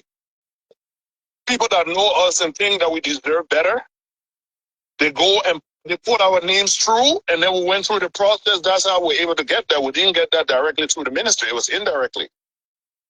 Now let's go. I like when the agriculture minister says we have extension officers and we have agricultural coordinators in the different counties. You can go and contact them. Our agricultural coordinator, I'm not going to call names because of the libel laws in Liberia. I don't want anyone to sue me. Yeah. Insulted me from head to toe. When I told him, he called me. It was on Decoration Day. I'm going to Morovia. I'm going to a compound where I'm building 22 apartments. But 8 out of the 22 apartments already ready. It's on the weekend. Come to town and meet me. I made a case to prepare an apartment for him to spend the weekend so we can discuss. He took that as an insult. They said when blind man say he's going to chunk you, that means he got rocking in here already. Correct. That man insulted me. When you people come from America, you think you are better than us. This is that and the other one. I'm not better.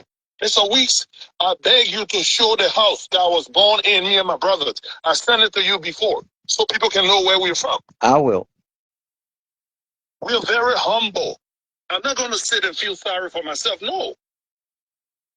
I went to Canada as a French-speaking immigrant, and I learned French from St. Peter's Lutheran School on 14th Street. From fourth grade, we did French, drafting, and electricity. Anybody that went to Lutheran School when Lutheran School during the 70s and the 80s. I used to speak fluent French, and people thought I was crazy. Wow. I wasn't even supposed to be where I am today. Who am I to even qualify to be here today? You've never met my brothers before, man. My three brothers are on this line. They're the most humble group of people you ever see in your life. They're very humble. They're very respectful. Sometimes we get on our platform and say, we just laugh and say, if it hadn't been because of the grace of God, we wouldn't be here today. My dad used to take everybody from the village and put us in that small zinc house. People would stay there for 2-3 years before they go back. How many people did he send to school? Sometimes I go somewhere, Mr. Weeks. Divine favor, what we call divine favor. I get there and somebody would just help me out of nowhere for no reason. My brother's the same way, and we sit and talk. You tell me about it. That old man did in his life is what's coming back to us. You tell me about it. Yeah. To go to America, but he didn't have the opportunity to go to America. And he passed away. We took the old man, we brought her back when she was sick. But at least we had 11 good years. We used to take her from America to Canada and spend time and pull her back there. And in a nutshell, all we want is for us to be able to live in peace. Now, on that farm, the trees that we have over $165,000 worth of tree on that farm that we spent out of our pocket. Say that amount again. We have over 155,000 US dollars. The value of the trees we have. That is if the tree is 6 inches tall. But with the height that the trees are and they are bearing now, they are more than that. We got male lemon. The same male lemon you buy in the US, we got it in Liberia. I said my camera is now focused on it. Yeah. My camera now is on the. When it start bearing first. Who said we can't have a lemonade factory there and export it to our neighboring countries? Everything is 100% organic. We got seedlings there that we want to sell to people and show them how to grow. We are training people how to do it organically, make their own fertilizers and everything. Go in the nursery and show the apples we got there. We got over 1,000 apple seedlings down there. Nobody to buy it, so we are forced to plant it in the ground. But we're planning on going to Zimbabwe because there's a lot of incentive for agriculture in Zimbabwe. A lot of things we bring in the country in Zimbabwe, we don't pay custom on it.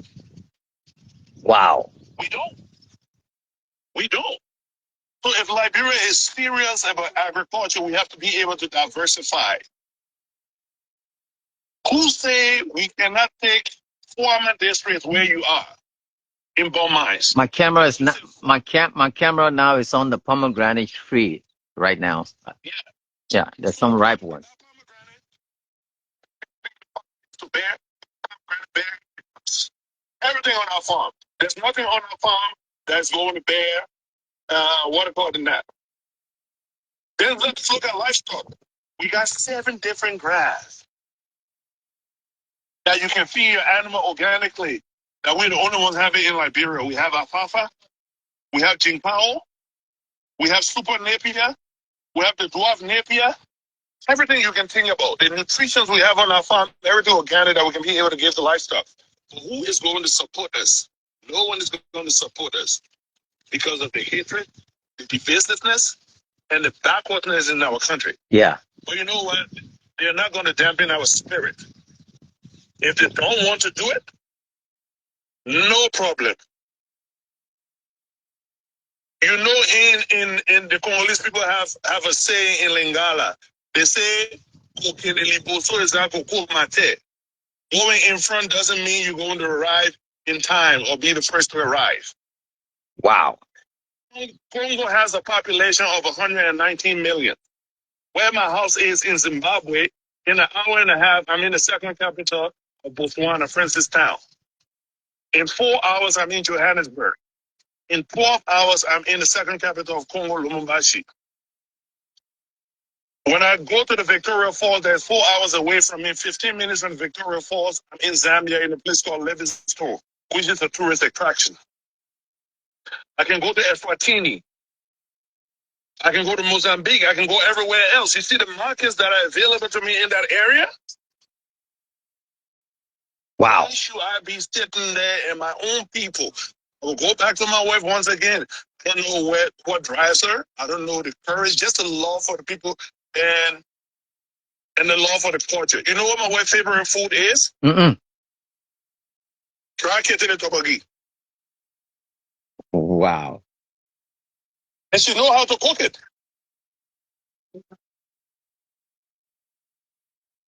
Okay. So we just want to appreciate you for coming there. And I have my son on the farm there. He's right here. I can never appreciate my wife or all appreciating her son, Melvino. The only Liberian Portuguese, they may consider themselves to be Portuguese. My son Augustine there. Everything you see done on our farm has been done by he and his mom. He and his mom. I can never be grateful to them. Every day I call them, I tell them thank you. People in Bone Mines have talked to everybody in Bone Mines that nobody will come and work on there. They call my wife the American woman. Yeah. Yeah. Yeah. When I when I was coming, the bad guy, I said I'm going to. He said, no, we want to know the American woman. I said, okay, carry me there. Once you're English clear, you're American. The same people that refuse to work, they store all the cassava on the farm. There's no security for us. We try to fence the farm. My broad has 30 rows of barbed wire. Each barbed wire is 1,320 feet to fence that whole farm. The villagers came and said, we are peddling drugs. That's why we want to secure the farm. My man, you got my mouth filled. Tourism. You know what I'm going to show you now, Mr. Weeks? I'm going to show you tents that we brought for people to come and camp on that farm. Camping tents still in the boxes. You mean you got camping tents? The farm you're sitting on, we got mountain bikes. 10 mountain bikes for people to go. I got trails on the farm that I have workers that work with me in Canada from the mine wants to come and visit Liberia to do ecotourism in Liberia. And you're going to create trails? Selling the farm. There's no way I can open the trail again. I went to the representative for the family refused to intervene. He has ignored me. I'm not looking for attention. I don't belong to no political party, but enough is enough. For my own mental health and my own sanity, I'm going to sell the farm and move. And I'm going to take every tree on the farm and transplant them in a different district. This has given me migraines that I can't cure. For real. That's how we feel every day. That's how we feel. Yeah. That's how we feel for some reason. The only reason why we stay in Liberia is quite ironic. Is because of my wife. She said, Ben, the potential is there. Wow. I see the potential. But the honesty, the lack of getting people that will be able to do the job. Then this is what we did on the farm, Mr. Weiss. Imagine someone from a poor family that didn't have nothing when they were growing up. We decided that we will only recruit young people. When you come on the farm to work for us, after 8 months, we send you to driving school and get driver's license for you. My son doesn't have his driver's license. We'll send you to school and do whatever you want to do. The only person that have ever benefited from that is Augustine. Augustine was sent into MVDI. He did auto mechanic and graduated with honor as an honor student.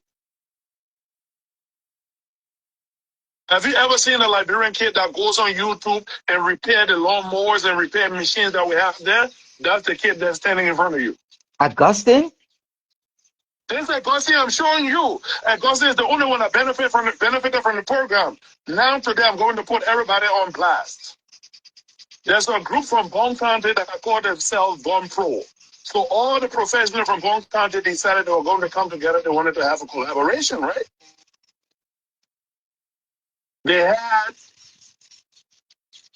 their program on our farm last year, and we said, okay, we're going to give up a scholarship. We've given up a scholarship that we pay towards that scholarship, but they have not met up with their end of the bargain. They were supposed to bring farm workers for us, and we're just bad in communicating. So they haven't gotten back to us. We paid the first tranche of school fees for the person to go to agriculture college. They haven't gotten back to us, so we just decided we've suspended everything. It's not that we haven't tried. We have tried. We have included everybody humanly possible. Right now, we have a problem. The workers, even the place. Marshall, I want you to go to Marshall and see. I will send you, if you have the time, please, to go and see the place. Definitely. We'll go there. Right behind John. So John Bessie boat turns around right in front of our place. And we have our neighbor Johnson comes with his boat. He's a contractor. Turns around. The other day he was asking the guy in the yard, where is Ben? Is he in Liberia? Why can't we do the same thing that other people are doing and improve the sector? You know what's sad, Mr. Weeks? No. A Gambian that lives in Germany called me to buy apple seedlings for me in Liberia because the people told him in Kenya, there's a man called Ben and his wife Ida. They're opening the largest nursery for all these fruits. That's why we wanted to open on our farm until the people are driving us away. We wanted to open the largest nursery in West Africa so people don't go to East Africa. You come on the farm. We give you the trees. After we give you the trees, you know what we do? We come and we train you on how to take care of the trees.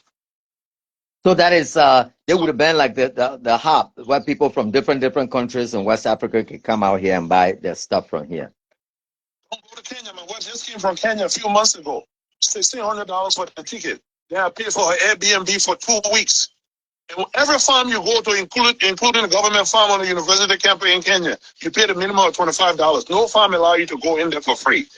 Then you go for the master classes. Some of the master classes is about $2,500 to $3,000 US dollars. You do that 3 or 4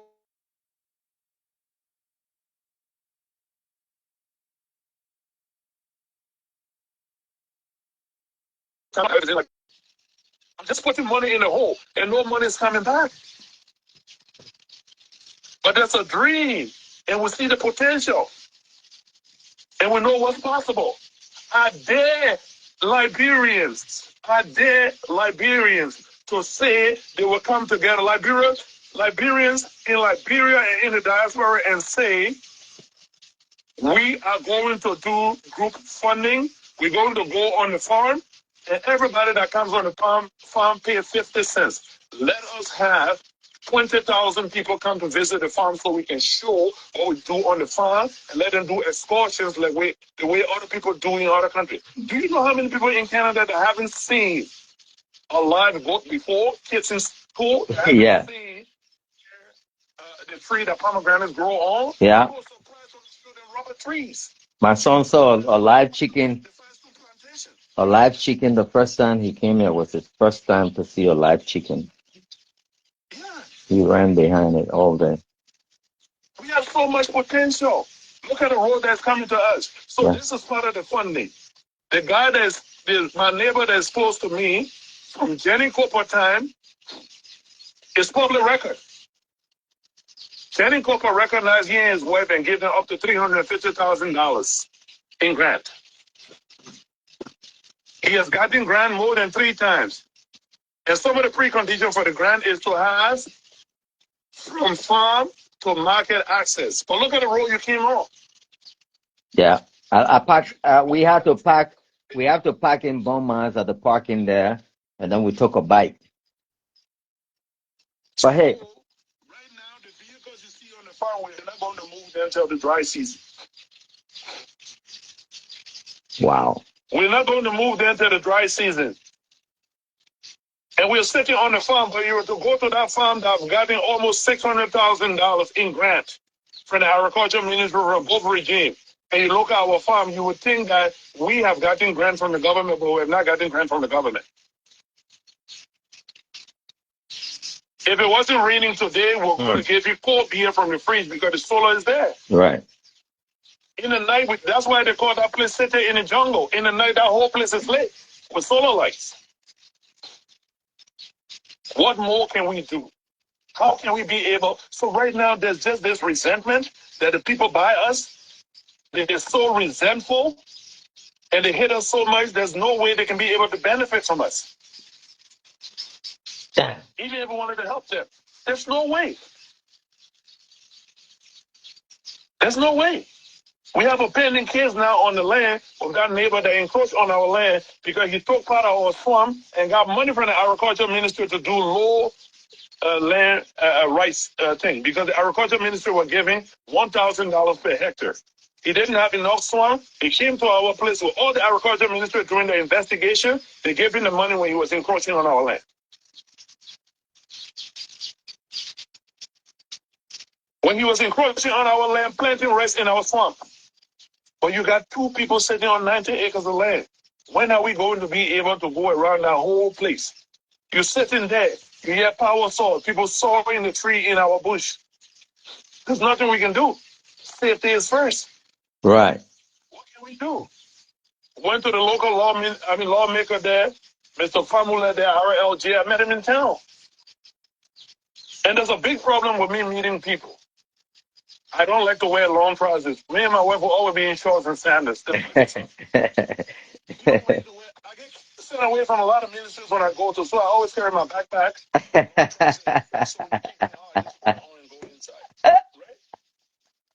I'm home. I grew up as a poor guy. Right. I have nothing to prove to nobody. I don't want to step on. I don't even want people to know me. There was a guy that came to Marshall. I went to pick him up on the road when he got to the place. He was saying all kinds of things about the owner of the place. My wife said something. He said, "Oh, I'm so sorry. I didn't know you were the owner of the place." Because he tell you what. I've had one guy from the police station. I took somebody to the police station. He said, "Excuse me, sir, with all due respect, are you really from Canada?" I was working in the garden. I'm all dusty, all my folks black. I'm working. I have nothing to prove. My wife and I working. And we took somebody there and said, "Are you really from Canada?" It came to the point, Mr. Weeks, the people said I was deported. What? Oh, yeah, they deported us from Canada. Now, I want to highlight a point that is very critical right now. I don't want to be political, but I'm going to highlight this point. Please don't be political. It's okay. I will stop you. I'm not going to be political. Please. So for me to come to Liberia, I need a visa. So people would say, "Why can't you get a Liberian passport?" I am going to get a Liberian passport when I come because we have dual citizenship. Before, the visa on arrival, we used to send for the visa on arrival because a lot of us have lost our passport sending them to Washington, D.C. You don't get it back in time and you miss your flight. So the government now has brought in a new process. And because we don't have a Liberian embassy or consulate in Canada, we have to go to the States. The Americans can still send for visa to Liberia, but we cannot. So a friend of mine who has a Ghanaian wife is in Ghana, Accra right now. The Ghanaian charging $200 per person for a visa. He went to the Liberian embassy and they charged him $150 for visa. He paid $900 for he and his wife and his kids. They're in Accra right now. They'll be coming to Liberia. I'm not going to call no names. Paying the money is not the problem. How do we get the visa in time for us to come to Liberia is a big problem. So when you think Liberia problem is from one side, not knowing the tackling for everywhere. It's difficult now. I'm coming back. The only thing that's It's 20, that's okay. It's 20%. Yeah. My wife is sending me to Zimbabwe. There's a family, what I call there. There's a family reunion. I'm going to go to Zimbabwe for 3 weeks. Then I will go to the Liberian embassy in Harare and get a visa for Liberia before I come home. Why do we have to go through all that? When I get to the airport in Kenya, if I don't have no visa for Liberia, they don't allow me to board the flight because of regulations in Liberia. How do we want people from the diaspora to come home and invest when we're not making it easy for them to come home? How? And the visa that got to the Liberian embassy, they did not get one receipt for it. Come on now. Wow. My You question is, you broke. how am I going to come to Liberia to see my wife You've said because I things. have a Canadian passport? Where am I going to get the visa from? You go online, they tell you we can get e-visa. I get e-visa to go to Canada. I mean to go to Kenya all the time. It's easy. I book my reservation. I do everything else, and then I send my reservation in, take a selfie, pay 90 euros, and I get it. Now we got 3 websites. One of them telling you pay $70 for 3 months visa. The other one is telling you pay $200 and something. The other one is telling you $300 and something. Which one is the original website of the Republic of Liberia, and which one is a scam? So obviously, I went to Kenya. I went and booked online Airbnb, and I lost my money because it was a fake. It was a fake ad. There's some scammers in Nairobi that took my money. The advantage was we live in an advanced country. When I came back to Canada, my bank was able to launch an investigation. Right. I got reimbursed. Right. But if I was in Liberia, we just said Liberia, oh, tell your own goal. And I want to end on this. Two things in Liberia that really discourages me. The first thing is when people tell you this too is Liberia. We can do better. Yeah. And the second thing is, no, this is an extension of the first thing. If we in a diaspora want to make a difference in Liberia, we have to be able to set that trend. We cannot condemn the people in Liberia and come up and do worse than the people in Liberia. What do I mean? We come to Liberia, we drive around with beer bottle between our legs while we are driving. We attack our police officers. We do everything. You mean those of you from the diaspora? Yes, we from the diaspora. And I told you I'm putting everyone on blast today. Mm-hmm. Where I am, if people want to come and buy, you can buy. If you don't want to buy, I'm selling the farm anyways. The next thing is, anybody from the people from the diaspora do not want to pay the full price for anything you go to sell to them. There are certain things that you cannot pay less for. So we bring those trees, Mr. Weeks. They are 6 inches high, and we grow them. And you're telling us you want to bring it for a cheaper price? What about the guy that lost $10,000 worth of tree because the suitcase didn't come in time? It went somewhere else. And by the time it came, those are what we call perishable items. They are perishable. People have apples in Liberia now that will not bear because they don't have the technology to make it bear. Because the people in Canada only give them one part of the story. Think about it for a minute. The people are doing business. They're not going to give you the whole information you need for you to be successful because they want repeat clients. If they tell you what to do and you master the methodology to be able to propagate, cultivate, and ultimately produce on a commercial scale the kind of fruit you need in Liberia, are we going to have any need for going back to them? No. And this is what we want to do. We want to make a difference where you can be able to interface with us. We're right in Liberia. But we have been disrespected to the point from people from the diaspora. Somebody tell you, say, oh, I'm going to pay you 500 when you do this. We got 585 purples that we planted. We brought those seedlings from Brazil. Dwarf purple.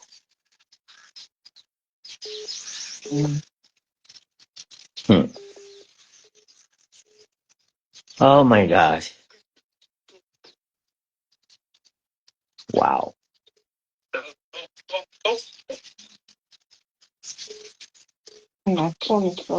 So Nancy says, hi, Mr. Weeks. I'm Josh Nancy Fender Sammy. I really want to talk to that hardworking lady. Kindly share her number with me. So, sis, George, Nancy, wherever you are, after this broadcast, you can look there and then you will have the number. We don't want to drive in the night. It is 4:37, and I know we just lost brother Ben.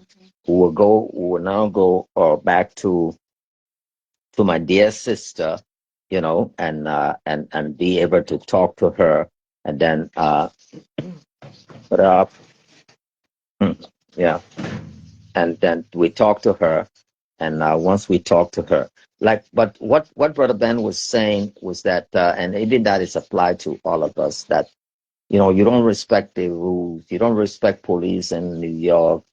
You can't drive with no liquor bottle in front of you in New York. You can't do none of that in Canada.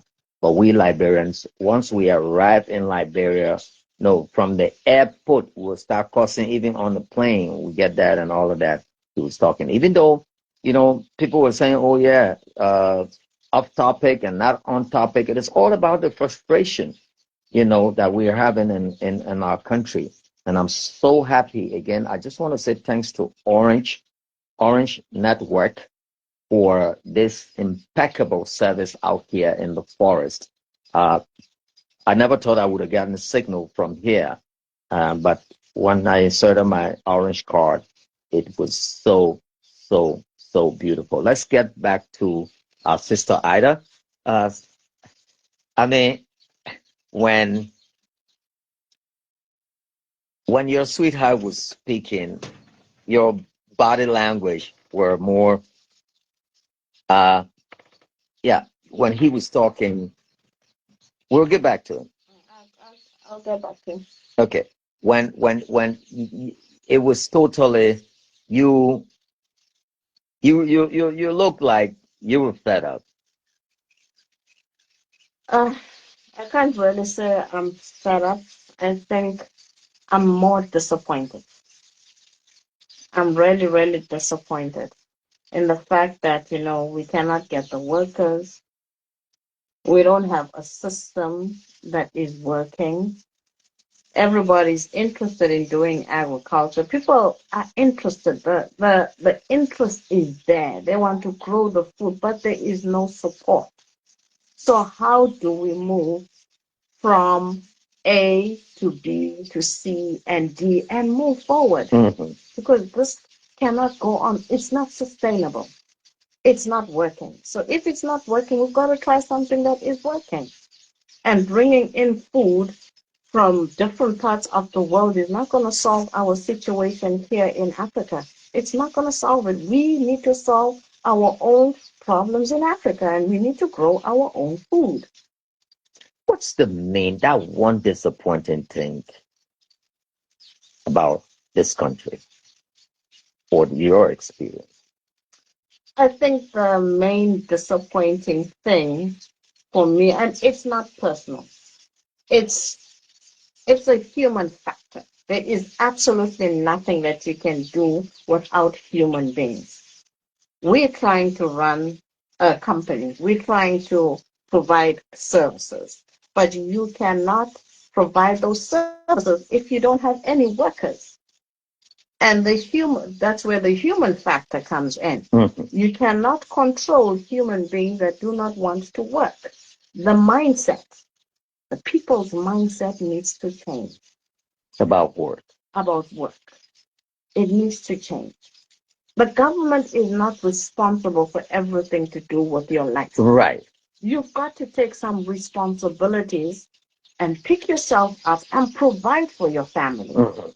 Where we come from, the government don't care whether you eat or you don't eat because they assume that you have to go and work every day. And that's how it should be. We shouldn't be waiting all the time for handouts. And that's what disappoints me here, is the handout. You come, Everybody's begging. everybody is begging, and you find people that are capable, young people that are capable to do work, they will not work because they want a handout. I go, in Zimbabwe, we go to work. We don't have a situation where your boss is going to provide food for you, or you got to cook for us. At the job. Yeah, at the job, or feeding. You got to give us some feeding, or you got to pay my way. It doesn't happen like that. You want the jobs, you need to get to work. If I'm kind enough to say, I'm In the US, they ask you, are you driving? are you driving? Right, or else that's one of the prerequisites in you getting that job. Absolutely. Right.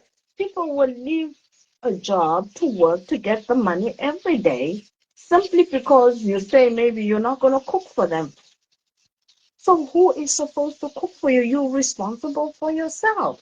Because you're getting paid. You're getting paid. You got to take pride in yourself. You got to take responsibility for yourself. But no, it's not there, Mr. Weeks, and that's what makes me weak. It's not there. When are we going to get there? When their wife is sick, when the child's school, when It's sad. It's sad. Even if you offer, okay, come and work, I will pay your children's school fees to try and give them perks to work. They still can't do it. We can't force people to work. Do we want to move the country ahead? Some of us that come here from the diaspora, absolutely. But we've got to work with the people. Ida, We need them, they need us. That's how that works. now we get all the bad part of the way. What is it about Liberia you like or you love? I like That one thing that will keep you here. not the trichotillomania, of course. The one thing that will keep me here is that I am amongst my people. I like that. I am amongst my people. I am free amongst my people. I don't have to worry that, this and that is going to happen. You know what I'm talking about and what I'm alluding to. Right. Right? I'm comfortable in Africa. I'm in the continent. This is where I come from. Wow. This is home. It doesn't matter that I'm in Liberia. It doesn't matter that I'm in Kenya. Yeah. I'm in the African continent amongst my people. And the connection that you feel with your people is different when you are in the continent. Yeah. Yeah. It's yeah. different. Than being in Canada or Canada, it's just the mental stress of it is just it's too much relaxing. For people to handle. And every day it's go, go, go. I'm in Liberia. I don't have to go, go, go. But you know what? I have to get the job done on the farm. But it's not, hey, you gotta go. Yeah. Hey, why are you late? Hey, why are you standing? Why this? Hey, Yeah. why are you this? Why are you that? No, it's not that. Why are you drinking? Why are you going for another coffee break again? I can take 10 coffee breaks and still do my job. Because I'm in the continent, I'm home. When I was in the US and there's everybody entitled to 5 minutes cigarette break. And because I thought I couldn't smoke, so all the time I'm not going. Yeah. So my boss called her Estella. She walked up to me. You never take cigarette breaks. I said, I don't smoke. She said, no, you're entitled to it. Yeah, so that's it. I'm at peace. Wow. I'm at peace. I mean, it's stressful, that side. It's really, really stressful. We may think that it's not, but it is stressful. Yes, the money, you can get a job anytime. Yeah. But then the mental stress, it's the mental, because the mental controls us. Everything we do starts here. If you're not in the right mindset, you're not going to do nothing. So to answer your question, I'm home. Thank you so much. It's a pleasure. And I mean, I'm going to get all the numbers in there. And it's a pleasure meeting you again. And we're headed out. I know it's raining now. Yeah, the rain is falling. But I will be going out from here with my camera live on and up to the point where, if we lose signal, that will be it. And guys, if you're following, we want to say thanks for watching. And again, the farm is RIA Farm, located on the Pipeline Road. That's in Bung Mines, Bung County. It is raining. The time now, it is 4:47, and I got to drive from here to Kakata, and then Kakata up to Monrovia. Well, if you're watching, keep watching until we go off. If you have any concern, ask, and we will let you know. Goodbye, man. Thank you. Thank you. God bless. Okay, and please slip that in there, and thank you. Thank you. Take care. Be Oh, safe. okay, Be we safe. we will. Where's our bad guy? So, guys, I just want to, yeah, that's our bad guy. Let's go. So this is our ride right here, guys. We're gonna take this bike, and we're gonna be heading to yeah. Yeah, hop on. Right.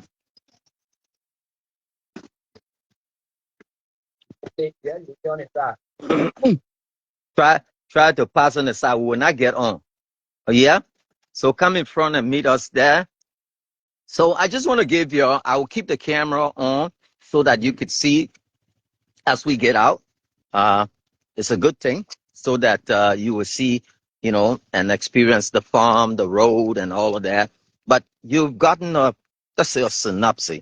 But I don't want to even call that an in-depth. That's not synopsis because there's a whole lot.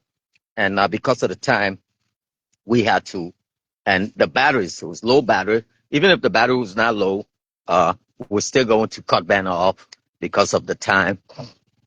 It's been a long time out here. You see, that's the solar. He's about to open the gate, and if he did, so we get to pass up on the side. We're waiting for the bike, and that's our direction. It's raining. There's another bike guy coming out there. Uh, we're gonna we're gonna we're gonna be like that until we come on, guy. Yep. So let me get in. Uh, yeah. Let's go. Yeah. Okay. Let's go. Okay. Yeah. Yeah. So we're gonna wait. If you can hear me, please say you can hear me. Okay. Uh, Janie said. Steven said, "Good conversation." Uh, Ruth, they get angry when you're telling them the truth, but you're telling them, "I'm paying you. Why should I feed you?" Thanks, Mr. Wicks. I want to get in touch with her. Yeah, right after here. First, we want to keep. We just left the mic with. We left the mic there, so we left the mic. Okay, yeah. Okay, Floyd. So we're gonna stay. I want you to stay with us up until the point where, yeah, stay with us up to the point. Okay, so that's the farm, the main entrance right there. My guy, he just parked the bike. Uh, the, so we're headed back. Okay, that's the front that we're going. So,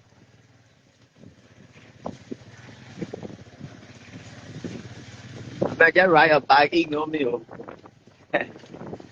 So that's it.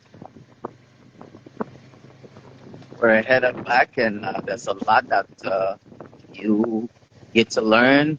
And like I said, the good news about this place is we were able to get signal, especially orange signal, and I pray that it stays so you can have a bird's eye view of some of the places we go, and you know some of the risks we take just to bring you good television. Okay, you're relaxed, and we take the risks for you, and we bring you, you know, some of almost everything that is happening in Liberia. So just to give you a little view on if you want to do farming in Liberia, the challenges you should expect, some of the things that you've learned. Here you have another huge farm in here. I don't know who owns this, but if you can see all the way from out there, we're up on the hill. We're up on this hill. It's very, very slippery. Uh, see the mud? Oh, let's get down. Eh? Yeah, let's get down because it's gliding, guys. Ah, so we cannot stay with the bike guy because if you see, look, this is where we have to go all the way down. See, he can't make it.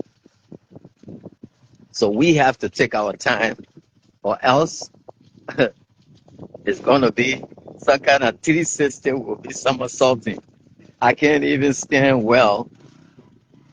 Take a look at his back. See that? See that? This is what we do. See this place? Just me and my guy, both for us. We have to drive like about 40 minutes to get in town before I can reach my vehicle. Just the two of us. And you have to pay this guy after that and all of that. So, and if you guys were if it was nice, you can make it, huh? You sure?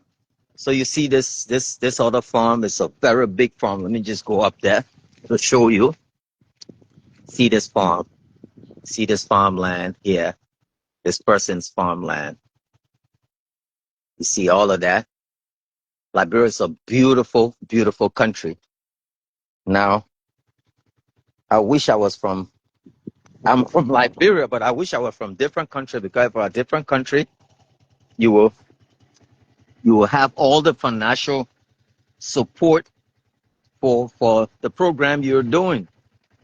And in Liberia here, you gotta be all the time reminding people to support the program you're doing financially because I mean nothing comes for free. Like all the work coming out here, and it's like for Ben, for example, when he asked me, look, you need to come out here. I just told Ben, look, just get a gas. I know the challenge, but we need this story out. Cut the rubber trees. I said we need this story out. So forget about the money or waiting and all of that. But we can come out, whether it's me alone or or team. But I just thought to come out here all by myself, me and my bike guy. There we are. Hmm. You can climb? Yeah. We're in far away village away from Bong Mines. So that's where we're out on the pipeline road. And this is bumpy. See, we get these torrential rain falling. The weather is kind of maybe around 60. Feels like 55 degrees Fahrenheit.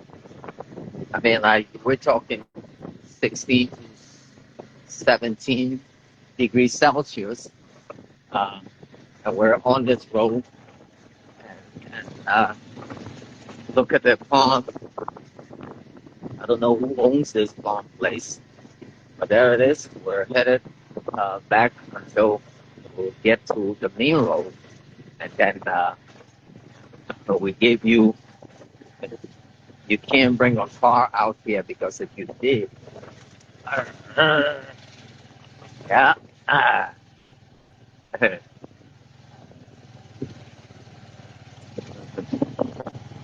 so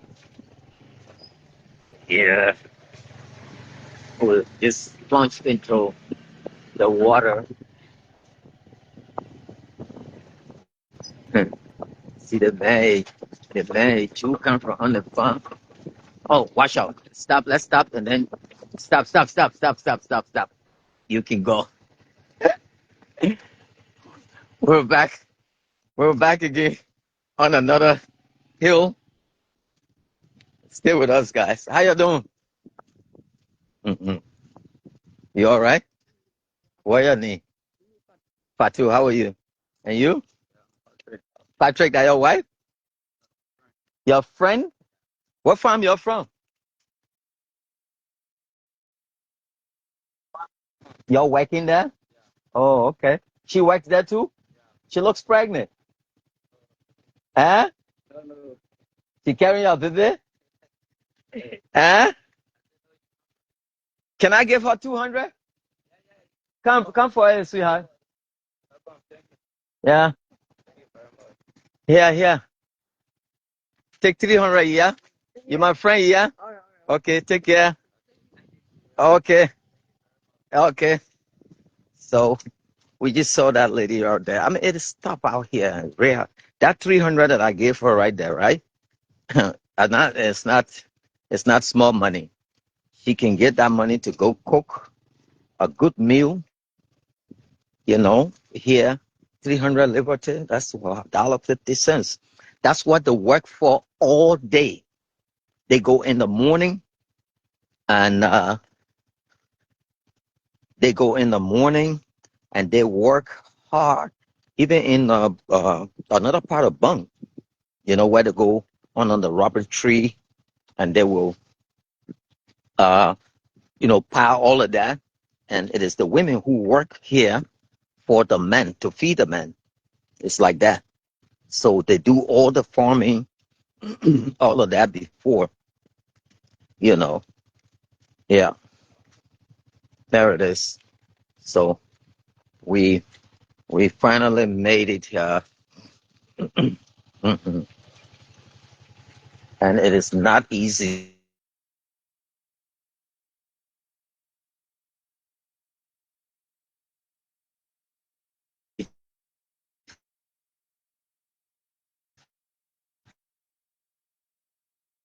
after that. Okay, we're back. Okay, we're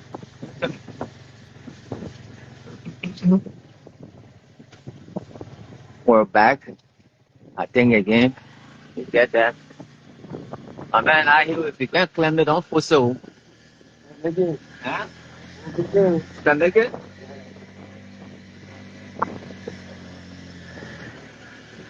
Oh, no, slow down. We got another long one there again. Yeah. Yeah, what are you talking? I'm about to fall down here. When you reach way down there, we'll kind of, yeah, it's slippery. So we can't take that risk, guys. What we say? I ain't finna take that risk. I ain't finna take that risk. See how you going? Imagine us on that. We would have slide. We would have done a cha-cha slide. So, like I was saying, you see that girl down there, she will go and cut, they will brush from maybe 6 or 8 in the morning uh to 4, like this time, 5 o'clock, and they pay them, some farms will pay them 200 liberty or 300 for that whole day. The good news is they give it to them. Once they finish brushing, they give it to them. And to get that guy down there, that's why when I ask, because you can just meet people and give them money like that as in this part or stuff. That's why sometimes you see the kids, they run away from you when you slow down on the highway. It's a taboo. So I asked, he said, that's my friend. I said, but can I give her, 300? Uh, you know, to give you a bird's view as to what we go through. And thanks to Orange. thanks to Orange. Imagine if we had internet all over the country like this, you know, what y'all would see. So you see the risks we take to bring you good television. This is what we do. Shallow Rawal, I said, y'all visit the Cash App. Y'all visit the Cash App. So y'all go visit the Cash App. Okay. So you see that? This is where we come all the way just to Slow William said, Mr. Wish ready to travel far just to go visit the woman at the farm. Thank you. Thank you, Brandy. Okay. So now we got a good road. That's it. We got a beautiful, beautiful road. And thanks to my bike driver here, maybe we can slip him, $10, which will be cool for him. Let's go. Uh, Mr. Weeks, thanks ever so much. It is not easy to generate $300 over there. Yes, Benedict, you are so right. It's not easy. Not easy. You have to work your butt up. You work it off, you know.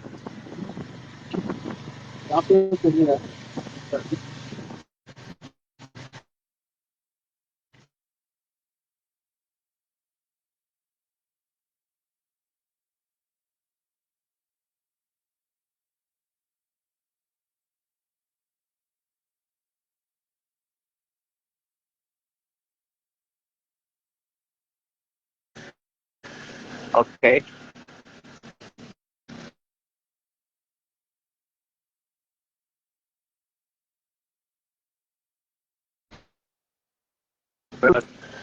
See that? See that?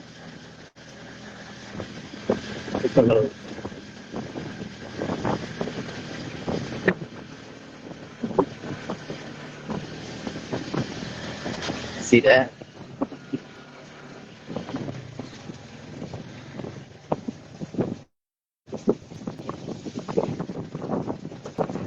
See the road?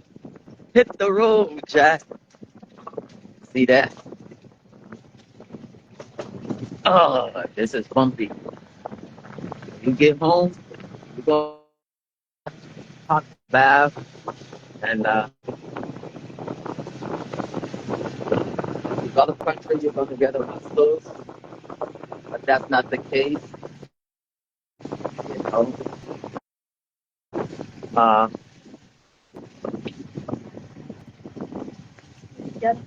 yeah, yeah, yeah. Let's get on. Let's get on, man. It play risky. At the mirror there? Oh, we can get there yet. Okay. So you see, this is off the road. You see his bike. Okay. So now, when we veer off the main road, this is how far we came. When they say, I'm watching you from Bonjaman City. You're doing a great job and thanks for the effort. Thank you so much. Right, that farm is too far from town. How is she even managing? Yeah, but that's what farms are. Farms don't be in the heart of New York on First Avenue. What are you talking? You guys, yo, everything will be going well until someone makes some kind of comment that doesn't add up. Say that farm is far. What place you want farm to be? When a person said they're going on a ranch and they would drive miles upon miles, you know? So farms don't, you got to go in the forest. That's how you grow. So you see this other one here? This is the main road where the car will come out here. Okay. This is the main road where you got vehicles coming. This is real normal road. And then if you people go in here to their own farm, you see that side, another farm, somebody going out to their own farm. Yeah. So people going on that side. This is the main road. But then you have to veer off here. So you see and then you got to go all the way in there. So to leave, everybody go in the farm from the main road. Everybody leaves and go into the main road. This is our way heading now. From here, we're gonna drive another maybe 25 to 30 minutes, and then we're in Bunk Mines, where my vehicle is parked up, and then we will leave. Well, I just want to say, somebody says snake there. Yeah, we step on few. We got bitten by a few, and we applied our antidote, and we're doing well. Well, thanks to all of you who are watching. I just want to say thanks to all of you for following. God bless you, and I'll see you next time. Goodbye. With my bye guy right there. Wave to the camera, and goodbye. Bye bye.